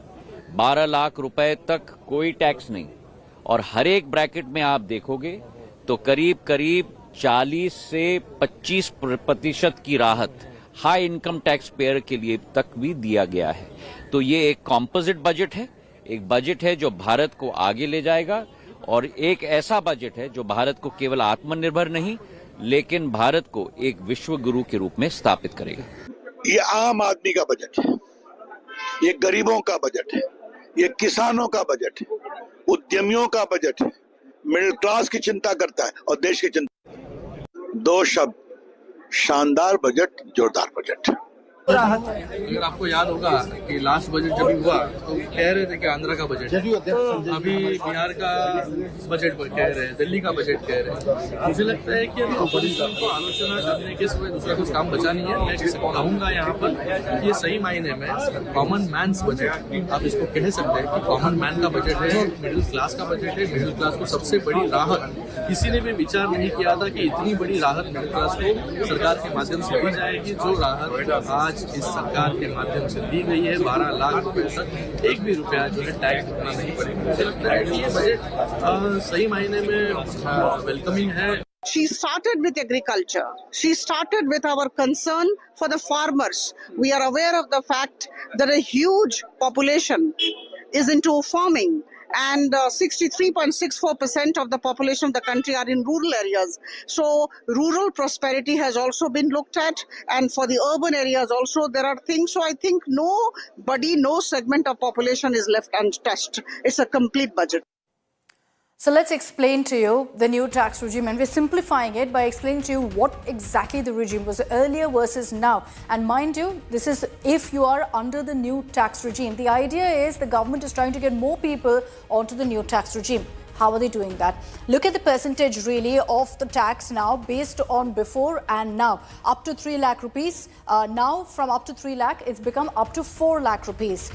3 to 7 lakh rupees at 5%. Now it's between 4 to 8 lakhs. 7 to 10 lakhs, 10%. 8 to 12 lakh, 10%. But mind you, this entire figure till 12 lakh, there's a rebate applicable. So till here, you essentially don't pay any income tax. Now you go through the figures, at one point 30% is above 15 lakhs. That's changed substantially. It's only about 24 lakh rupees that you pay 30% of tax. 12 to 15 lakh earlier was 20%. Now if you compare that, 12 to 16 lakh rupees income is 15%. So for every slab of income, there is some change, some impact that you will feel, especially if you're part of the old tax regime and switch over to the new tax regime. The idea of the government is to get more people to embrace the new tax regime. Let me bring in Aishwarya Paliwal for more details on this. Aishwarya, the middle class is celebrating what they believe to be, of course, tax relief after quite some time. But you have some reactions coming in saying, look, this is no transformative budget. And is this, timed to the elections, to the Delhi elections? We saw a slew of announcements also for Bihar.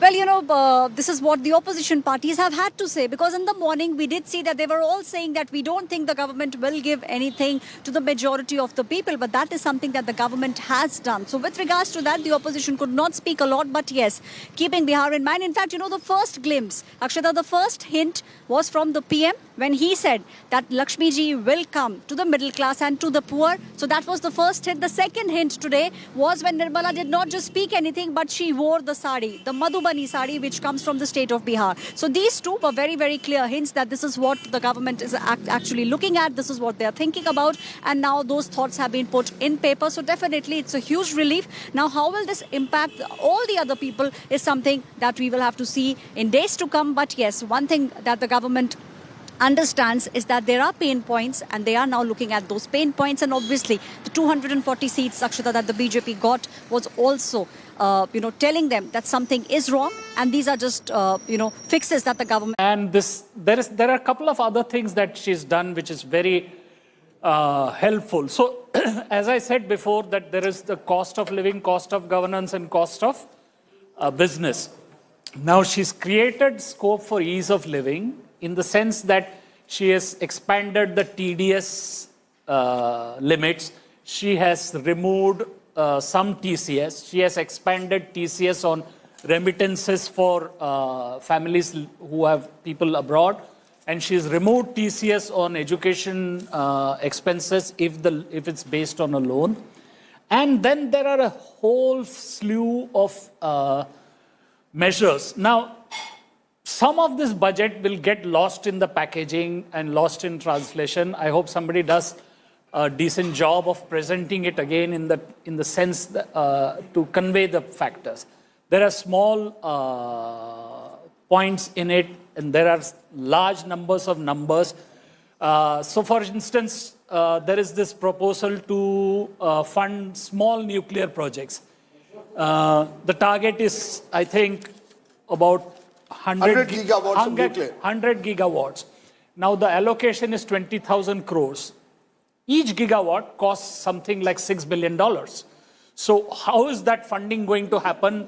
All those details are unknown. We will come to that, but the big picture story, Rahul, is that you've got the government trying in some way to send out a message to the middle class, which many believe was the most modified middle class 10 years ago. That, look, we haven't entirely ignored your concerns. I think that's the big political message, because the sense was that while you were giving Ladli Bahin, various benefits, free bus rides and other benefits to the poor or those who are below the poverty line, what was the middle class getting from a government that the middle class believed they had an important hand in voting for? You mentioned a Delhi election in 1 week from now, but I think it's beyond just the Delhi middle class. I maintain that voter already votes for the BJP. I think it's in sending a signal. If I am raising the income tax slab where I don't have to pay tax from 7 lakhs to 12 lakhs, I am automatically benefiting a large number of people who are precisely those who felt what is this government giving to me? So that's a fairly substantial jump when you go from 7 lakhs to 12 lakhs. The other slabs are also going to be revised. Importantly, she said she will be bringing a fresh income tax bill next week, where she's spoken that she will focus on nyay and not dand.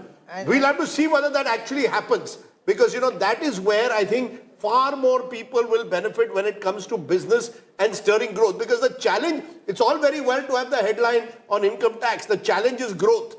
How she's going to address the growth challenge, we are still not clear. But there's also about sentiment, Rajiv Mantri. Absolutely. What this does is, it answers the question, middle class ko kya diya? Earlier there was a bet on rationalizing corporate taxations. She's also said that there'll be only one cess. So this whole multiplicity of cesses, she's suggesting will be dealt with. What's your reading of the budget? No, and in the new tax regime, the limit is 12.75 lakhs actually, which is, I feel, a very significant jump up from where we were, around 6.5, 7 lakhs earlier.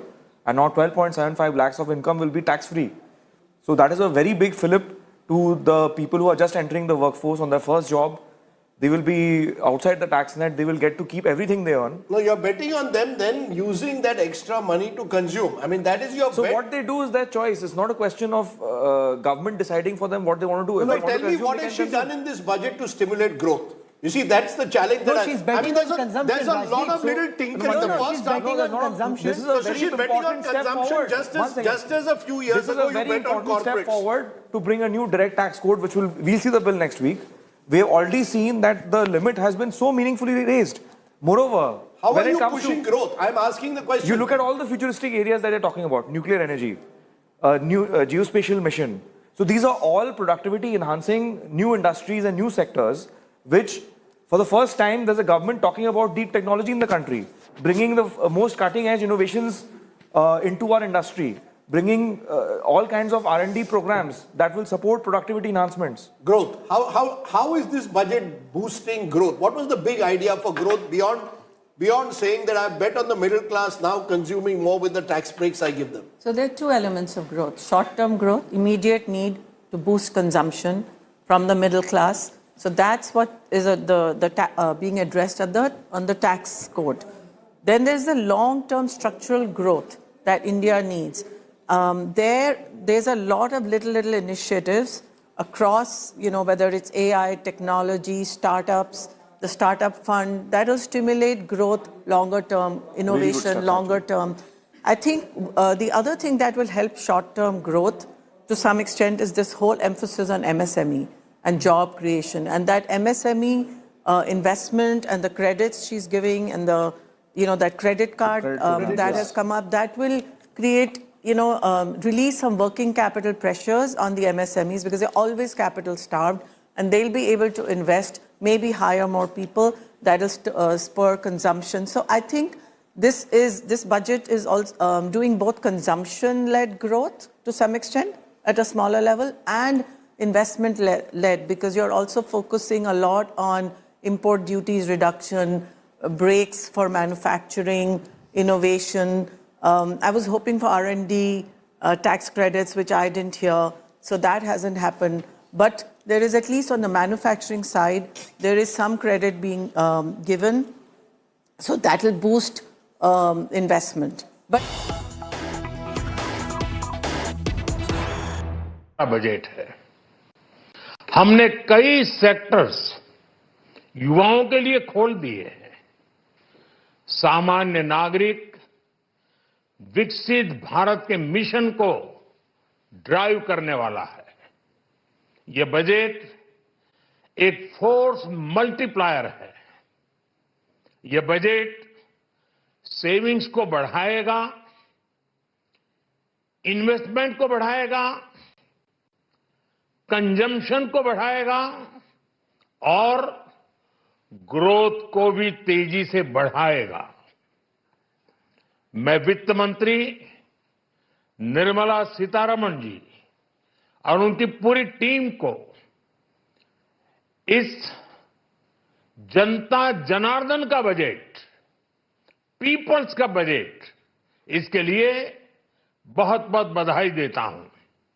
साथियों, आमतौर पर budget का focus इस बात पर रहता है कि सरकार का खजाना कैसे भरेगा।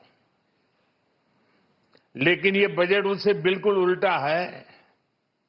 लेकिन ये बजट देश के नागरिकों की जेब कैसे भरेगी, देश के नागरिकों की बचत कैसे बढ़ेगी और देश के नागरिक विकास के भागीदार कैसे बनेंगे, ये बजट इसकी एक बहुत मजबूत नींव रखता है।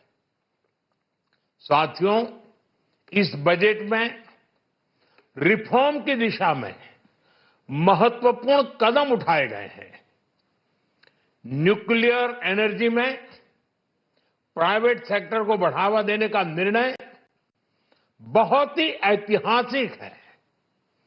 ये आने वाले समय में सिविल न्यूक्लियर एनर्जी का बड़ा योगदान देश के विकास में सुनिश्चित करेगा। बजट में रोजगार के सभी क्षेत्रों को हर प्रकार से प्राथमिकता दी गई है। लेकिन मैं दो चीजों पर ध्यान आकर्षित करना चाहूंगा। उन रिफॉर्म्स की मैं चर्चा करना चाहूंगा जो आने वाले समय में बहुत बड़ा परिवर्तन लाने वाले हैं। एक, इंफ्रास्ट्रक्चर स्टेटस देने के कारण भारत में बड़े शिप्स के निर्माण को बढ़ावा मिलेगा। आत्मनिर्भर भारत अभियान को गति मिलेगी। और हम सब जानते हैं कि शिप बिल्डिंग ये सर्वाधिक रोजगार देने वाला क्षेत्र है। उसी प्रकार से देश में टूरिज्म के लिए बहुत संभावना है। महत्वपूर्ण 50 टूरिस्ट डेस्टिनेशन, वहां पर जो होटल्स बनाएंगे, उस होटल को पहली बार इंफ्रास्ट्रक्चर के दायरे में लाकर टूरिज्म पर बहुत बल दिया है। इससे हॉस्पिटैलिटी सेक्टर को, जो रोजगार का बहुत बड़ा क्षेत्र है, और टूरिज्म जो रोजगार का सबसे बड़ा क्षेत्र है, एक प्रकार से चारों तरफ रोजगार के अवसर पैदा करने वाला एक क्षेत्र को ऊर्जा देने वाला काम करेगा। आज देश विकास भी, विरासत भी इस मंत्र को लेकर चल रहा है। इस बजट में भी इसके लिए भी बहुत महत्वपूर्ण और ठोस कदम उठाए गए हैं।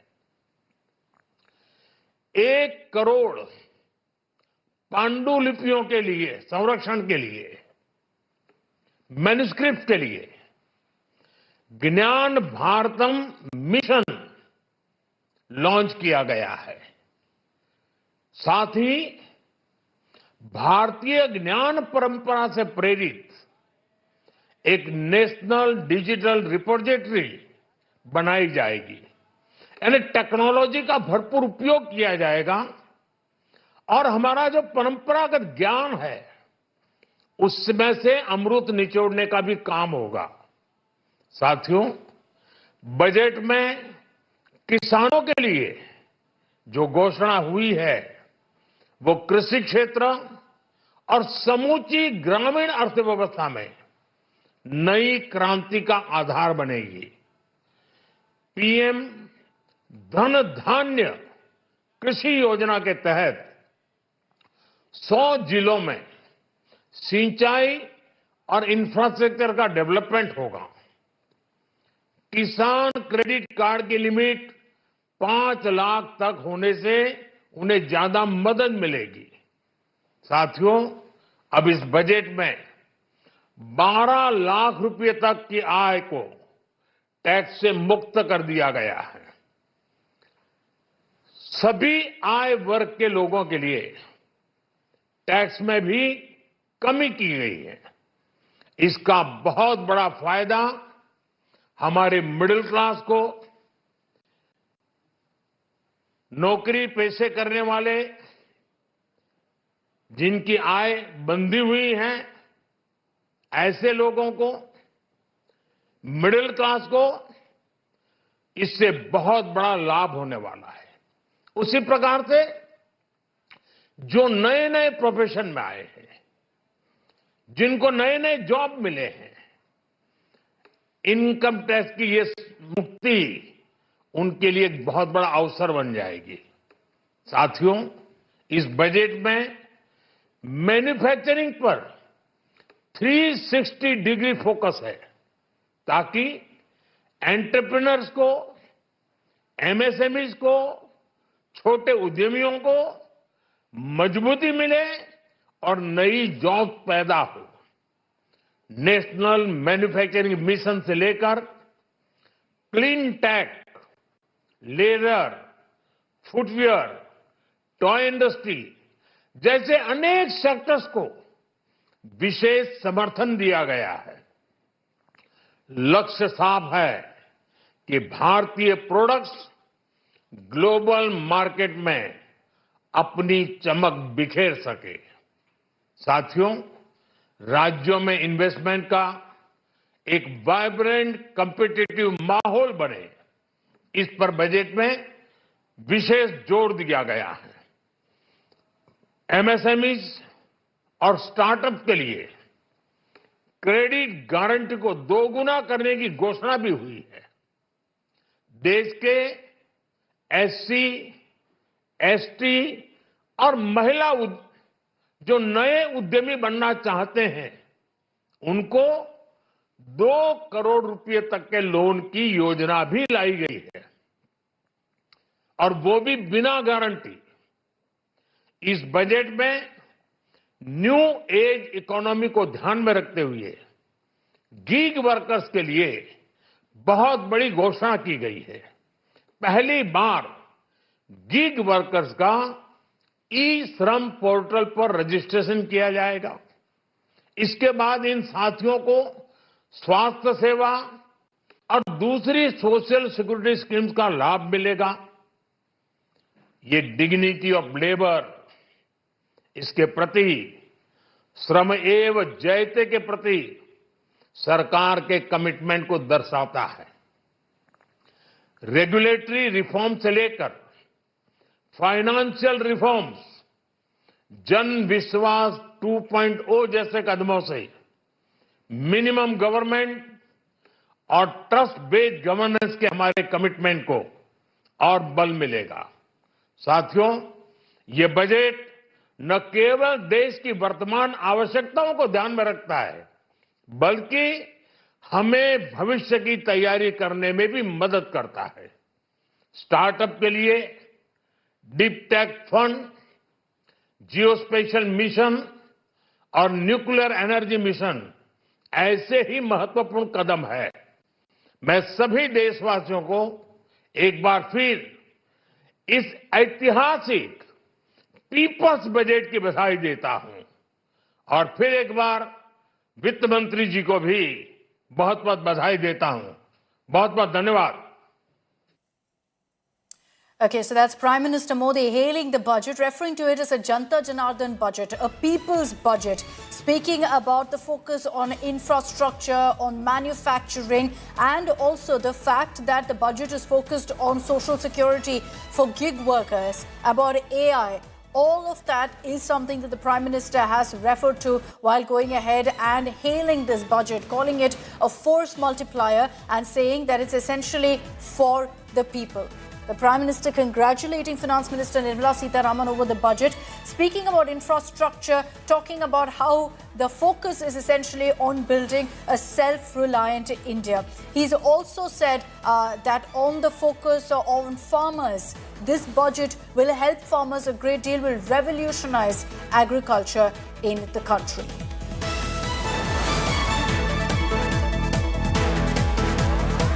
Interestingly, Prime Minister Modi, while also hailing the budget, taking a taunt at the opposition, saying previous governments only believed in looting the people for their own benefit. He's focused on this budget, saying it's a people's budget because it gives back to the people, referring to also the changes, the relief that's come in as far as income tax goes. But beyond that, the Prime Minister also has spoken about his vision He's repeatedly spoken of a Viksit Bharat by 2047.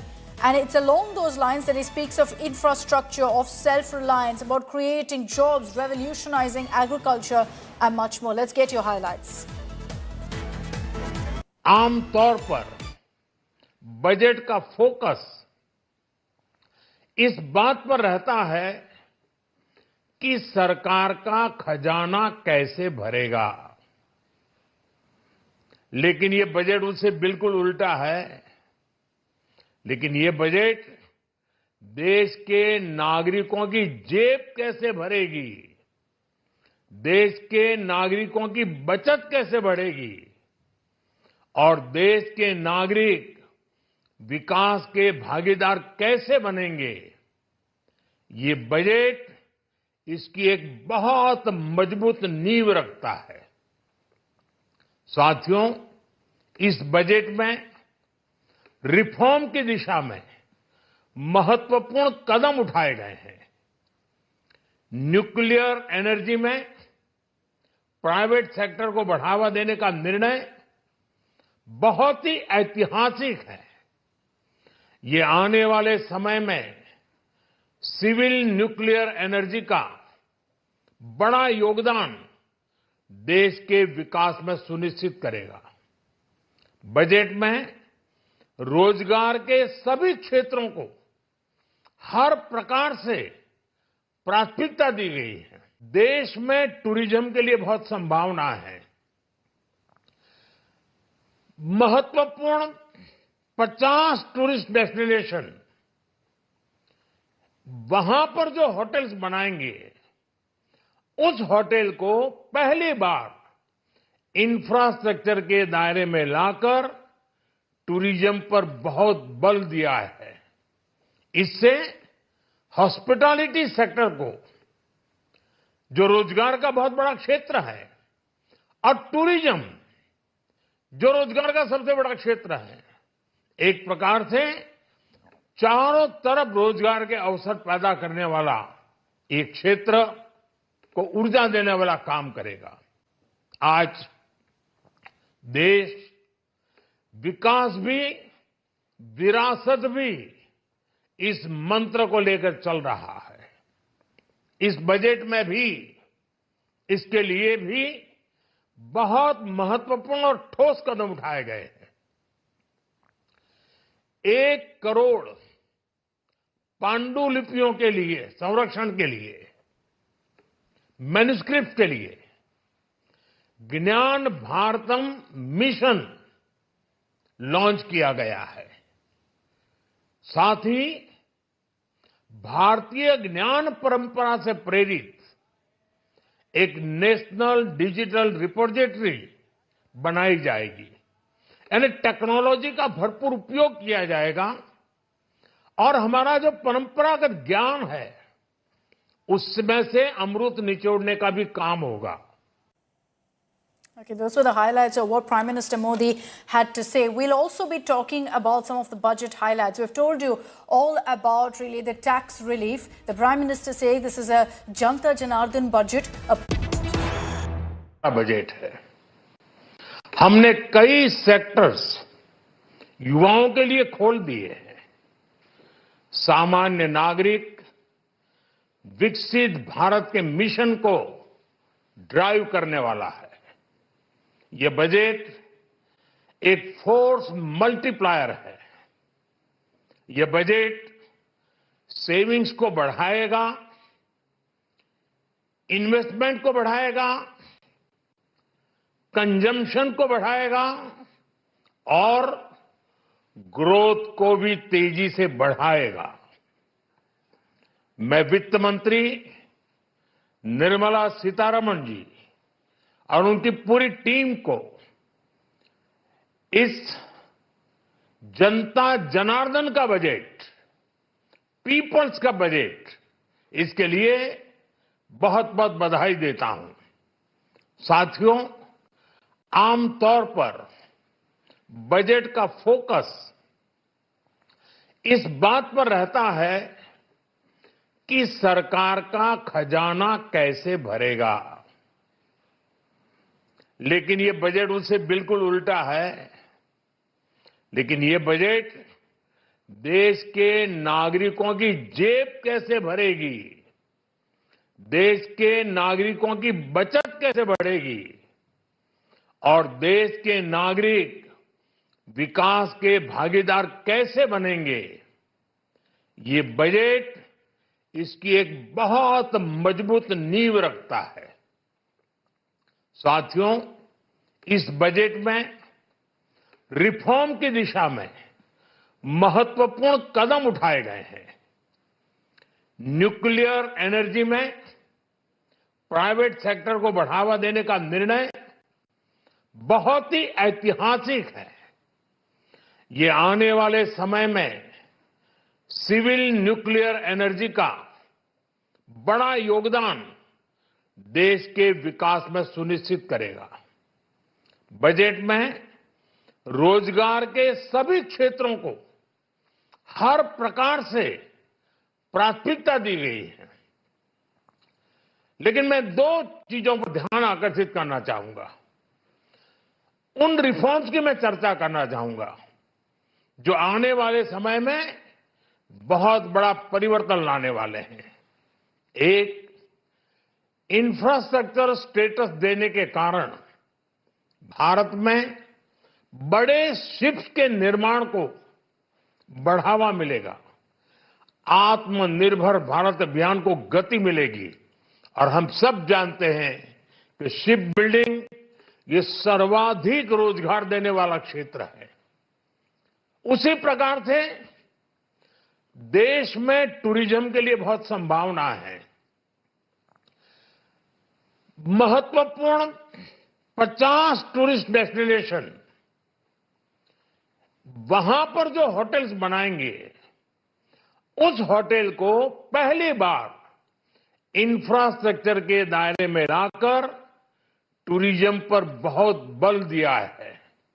इससे hospitality sector को, जो रोजगार का बहुत बड़ा क्षेत्र है, और टूरिज्म जो रोजगार का सबसे बड़ा क्षेत्र है, एक प्रकार से चारों तरफ रोजगार के अवसर पैदा करने वाला एक क्षेत्र को ऊर्जा देने वाला काम करेगा। आज देश विकास भी विरासत भी इस मंत्र को लेकर चल रहा है। इस बजट में भी इसके लिए भी बहुत महत्वपूर्ण और ठोस कदम उठाए गए हैं।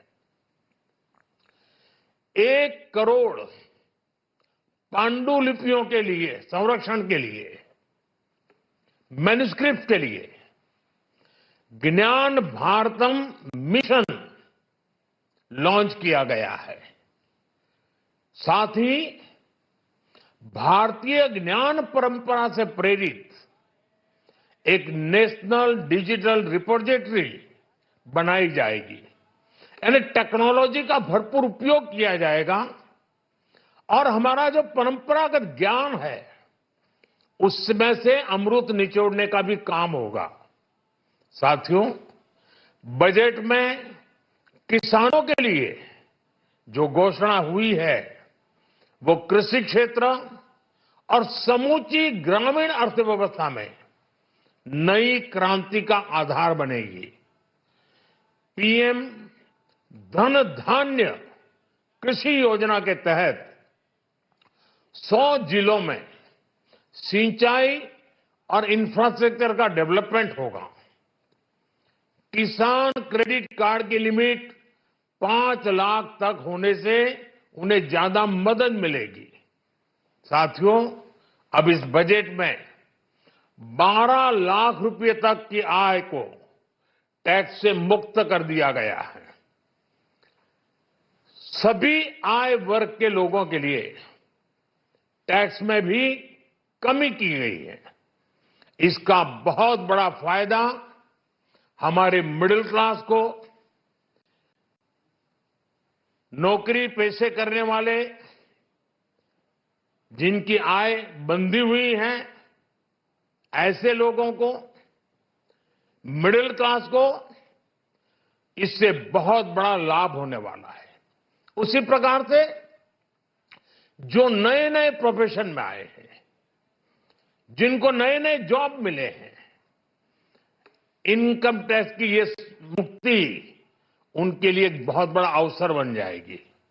साथियों, इस बजट में मैन्युफैक्चरिंग पर 360 डिग्री फोकस है, ताकि एंटरप्रेन्योर्स को, एमएसएमईज को, छोटे उद्यमियों को मजबूती मिले और नई जॉब पैदा हो। नेशनल मैन्युफैक्चरिंग मिशन से लेकर clean tech, leather, footwear, toy industry जैसे अनेक सेक्टर्स को विशेष समर्थन दिया गया है। लक्ष्य साफ है कि भारतीय प्रोडक्ट्स ग्लोबल मार्केट में अपनी चमक बिखेर सके। साथियों, राज्यों में इन्वेस्टमेंट का एक वाइब्रेंट कॉम्पिटिटिव माहौल बने, इस पर बजट में विशेष जोर दिया गया है। एमएसएमईज और स्टार्टअप के लिए क्रेडिट गारंटी को दोगुना करने की घोषणा भी हुई है। देश के एससी, एसटी और महिला जो नए उद्यमी बनना चाहते हैं, उनको 2 करोड़ रुपए तक के लोन की योजना भी लाई गई है, और वो भी बिना गारंटी। इस बजट में न्यू एज इकोनॉमी को ध्यान में रखते हुए गीग वर्कर्स के लिए बहुत बड़ी घोषणा की गई है। पहली बार गीग वर्कर्स का ई श्रम पोर्टल पर रजिस्ट्रेशन किया जाएगा। इसके बाद इन साथियों को स्वास्थ्य सेवा और दूसरी सोशल सिक्योरिटी स्कीम्स का लाभ मिलेगा। ये डिग्निटी ऑफ लेबर, इसके प्रति श्रम एव जयते के प्रति सरकार के कमिटमेंट को दर्शाता है। रेगुलेटरी रिफॉर्म से लेकर फाइनेंशियल रिफॉर्म्स, जन विश्वास 2.0 जैसे कदमों से मिनिमम गवर्नमेंट और ट्रस्ट बेस्ड गवर्नेंस के हमारे कमिटमेंट को और बल मिलेगा। साथियों, ये बजट न केवल देश की वर्तमान आवश्यकताओं को ध्यान में रखता है, बल्कि हमें भविष्य की तैयारी करने में भी मदद करता है। स्टार्टअप के लिए deep tech fund, geospatial mission और न्यूक्लियर एनर्जी मिशन ऐसे ही महत्वपूर्ण कदम है। मैं सभी देशवासियों को एक बार फिर इस ऐतिहासिक पीपल्स बजट की बधाई देता हूं, और फिर एक बार वित्त मंत्री जी को भी बहुत बहुत बधाई देता हूं। बहुत बहुत धन्यवाद। Okay, so that's Prime Minister Modi hailing the budget, referring to it as a Janta Janardhan budget, a people's budget, speaking about the focus on infrastructure, on manufacturing, and also the fact that the budget is focused on social security for gig workers, about AI. All of that is something that the Prime Minister has referred to while going ahead and hailing this budget, calling it a force multiplier and saying that it's essentially for the people. The Prime Minister congratulating Finance Minister Nirmala Sitharaman over the budget, speaking about infrastructure, talking about how the focus is essentially on building a self-reliant India. He's also said that on the focus on farmers, this budget will help farmers a great deal, will revolutionize agriculture in the country.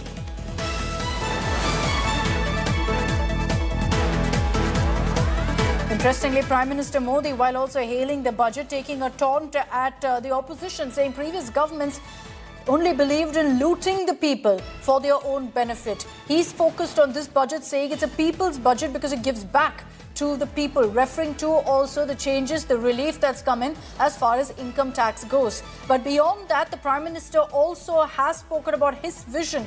He's repeatedly spoken of a Viksit Bharat by 2047. And it's along those lines that he speaks of infrastructure, of self-reliance, about creating jobs, revolutionizing agriculture and much more. Let's get your highlights.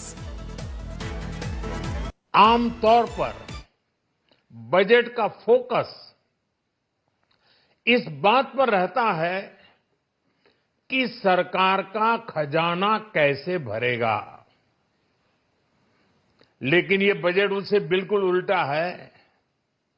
लेकिन ये budget देश के नागरिकों की जेब कैसे भरेगी, देश के नागरिकों की बचत कैसे बढ़ेगी और देश के नागरिक विकास के भागीदार कैसे बनेंगे, ये बजट इसकी एक बहुत मजबूत नींव रखता है। साथियों, इस बजट में रिफॉर्म की दिशा में महत्वपूर्ण कदम उठाए गए हैं। न्यूक्लियर एनर्जी में प्राइवेट सेक्टर को बढ़ावा देने का निर्णय बहुत ही ऐतिहासिक है। ये आने वाले समय में सिविल न्यूक्लियर एनर्जी का बड़ा योगदान देश के विकास में सुनिश्चित करेगा। बजट में रोजगार के सभी क्षेत्रों को हर प्रकार से प्राथमिकता दी गई है। देश में टूरिज्म के लिए बहुत संभावना है। महत्वपूर्ण 50 टूरिस्ट डेस्टिनेशन, वहां पर जो होटल्स बनाएंगे, उस होटल को पहली बार इंफ्रास्ट्रक्चर के दायरे में लाकर टूरिज्म पर बहुत बल दिया है। इससे हॉस्पिटैलिटी सेक्टर को, जो रोजगार का बहुत बड़ा क्षेत्र है, और टूरिज्म जो रोजगार का सबसे बड़ा क्षेत्र है, एक प्रकार से चारों तरफ रोजगार के अवसर पैदा करने वाला एक क्षेत्र को ऊर्जा देने वाला काम करेगा। आज देश विकास भी विरासत भी इस मंत्र को लेकर चल रहा है। इस बजट में भी इसके लिए भी बहुत महत्वपूर्ण और ठोस कदम उठाए गए हैं। 1 करोड़ पांडुलिपियों के लिए संरक्षण के लिए, मैन्युस्क्रिप्ट के लिए ज्ञान भारतम मिशन लॉन्च किया गया है। साथ ही भारतीय ज्ञान परंपरा से प्रेरित एक नेशनल डिजिटल रिपोजिटरी बनाई जाएगी। यानी टेक्नोलॉजी का भरपूर उपयोग किया जाएगा और हमारा जो परंपरागत ज्ञान है, उसमें से अमृत निचोड़ने का भी काम होगा। बजट है, हमने कई सेक्टर्स युवाओं के लिए खोल दिए हैं। सामान्य नागरिक विकसित भारत के मिशन को ड्राइव करने वाला है। यह बजट एक फोर्स मल्टीप्लायर है। यह बजट सेविंग्स को बढ़ाएगा, इन्वेस्टमेंट को बढ़ाएगा, कंजम्पशन को बढ़ाएगा और ग्रोथ को भी तेजी से बढ़ाएगा। मैं वित्त मंत्री निर्मला सीतारमण जी और उनकी पूरी टीम को इस जनता जनार्दन का बजट, पीपल्स का बजट, इसके लिए बहुत बहुत बधाई देता हूं। साथियों, आमतौर पर बजट का फोकस इस बात पर रहता है कि सरकार का खजाना कैसे भरेगा,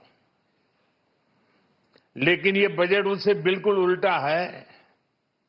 लेकिन ये बजट देश के नागरिकों की जेब कैसे भरेगी,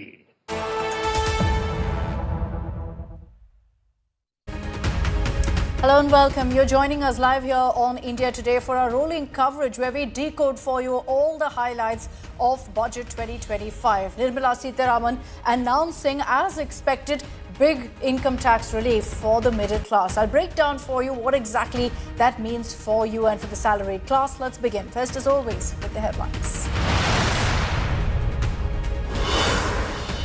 Big relief for middle and salaried class in budget. No income tax till 12 lakh income per year. Nil tax slab extended from 7 lakh to 12 lakh. Now save up to 80,000 rupees per year in taxes.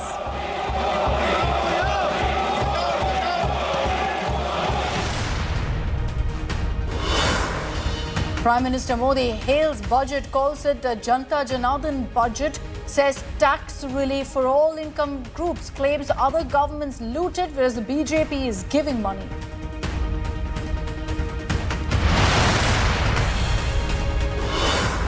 Big Bihar focus in union budget, capacity expansion of Patna airport, new greenfield airports to come up, a Makhana boat to be set up for farmers.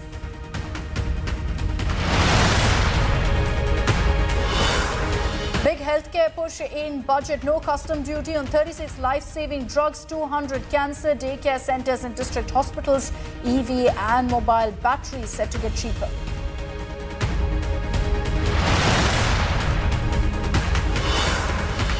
Defence budget hike in the union budget. 6.81 lakh crore allotted. Emphasis on Atmanirbhar boost. Focus on modernisation and on welfare.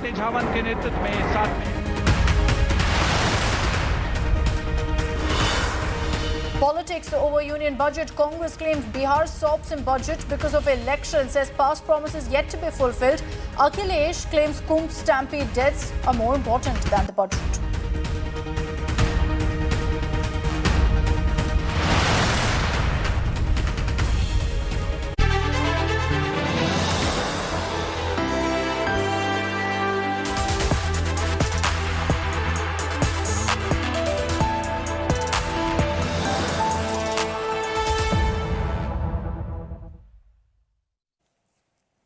It's the biggest income tax relief for India's middle class in the last many years. Finance Minister Nirmala Sitharaman in today's budget announced a mega tax bonanza, one that was expected considering that there were hints dropped by the government for the last many days that they would be focusing on announcing some tax relief for the middle class. So what exactly is the relief? Well, essentially, if you earn an income of up to 12 lakh rupees, you won't have to pay income tax. No income tax payable considering the rebate. Finance Minister Nirmala Sitharaman announced changes also in the tax slabs. If you choose, that is, the new tax regime, in a clear push to get more people to switch over from the old tax regime to the new tax regime. So first is, of course, the zero income tax for earnings up to 12 lakh rupees or 12.75 lakh rupees for salary taxpayers with a standard deduction of 75,000. But beyond that also, let's look at the other figures. Those earning 18 lakhs and above will get 70,000 tax benefit. Those in the slab of 25 lakh rupees income and above will get a tax benefit of 1,25,000 rupees. Now, clearly that is very different from what the rates were previously. So they've changed up entirely what really the slabs are in the new tax regime. Prime Minister Narendra Modi congratulated Finance Minister Nirmala Sitharaman soon after she presented the budget, acknowledging that everyone's praising her for rolling out a good budget. He's referred to this as the people's budget, saying most governments were focused on ensuring that government coffers are filled up. He says our focus is on ensuring that people's savings go up, boost people's savings. The middle class provides strength for India's growth. This government, under the leadership of Prime Minister Modi, has always believed in the admirable energy and ability of the middle class in nation building. In recognition of their contribution,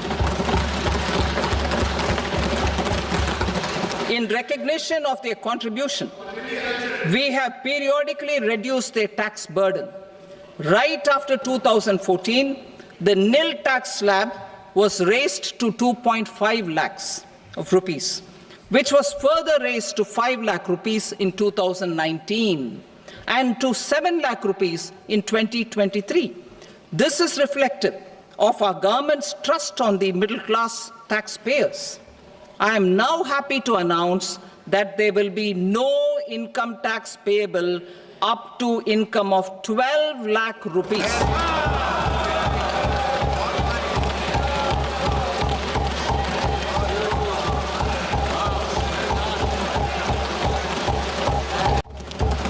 Slabs and rates are being changed across the board to benefit all taxpayers. The new structure will substantially reduce the taxes of the middle class and leave more money in their hands, boosting household consumption, savings and investment. In the new tax regime, I propose to revise tax rate structures as follows: 0 to 4 lakh rupees nil, 4.8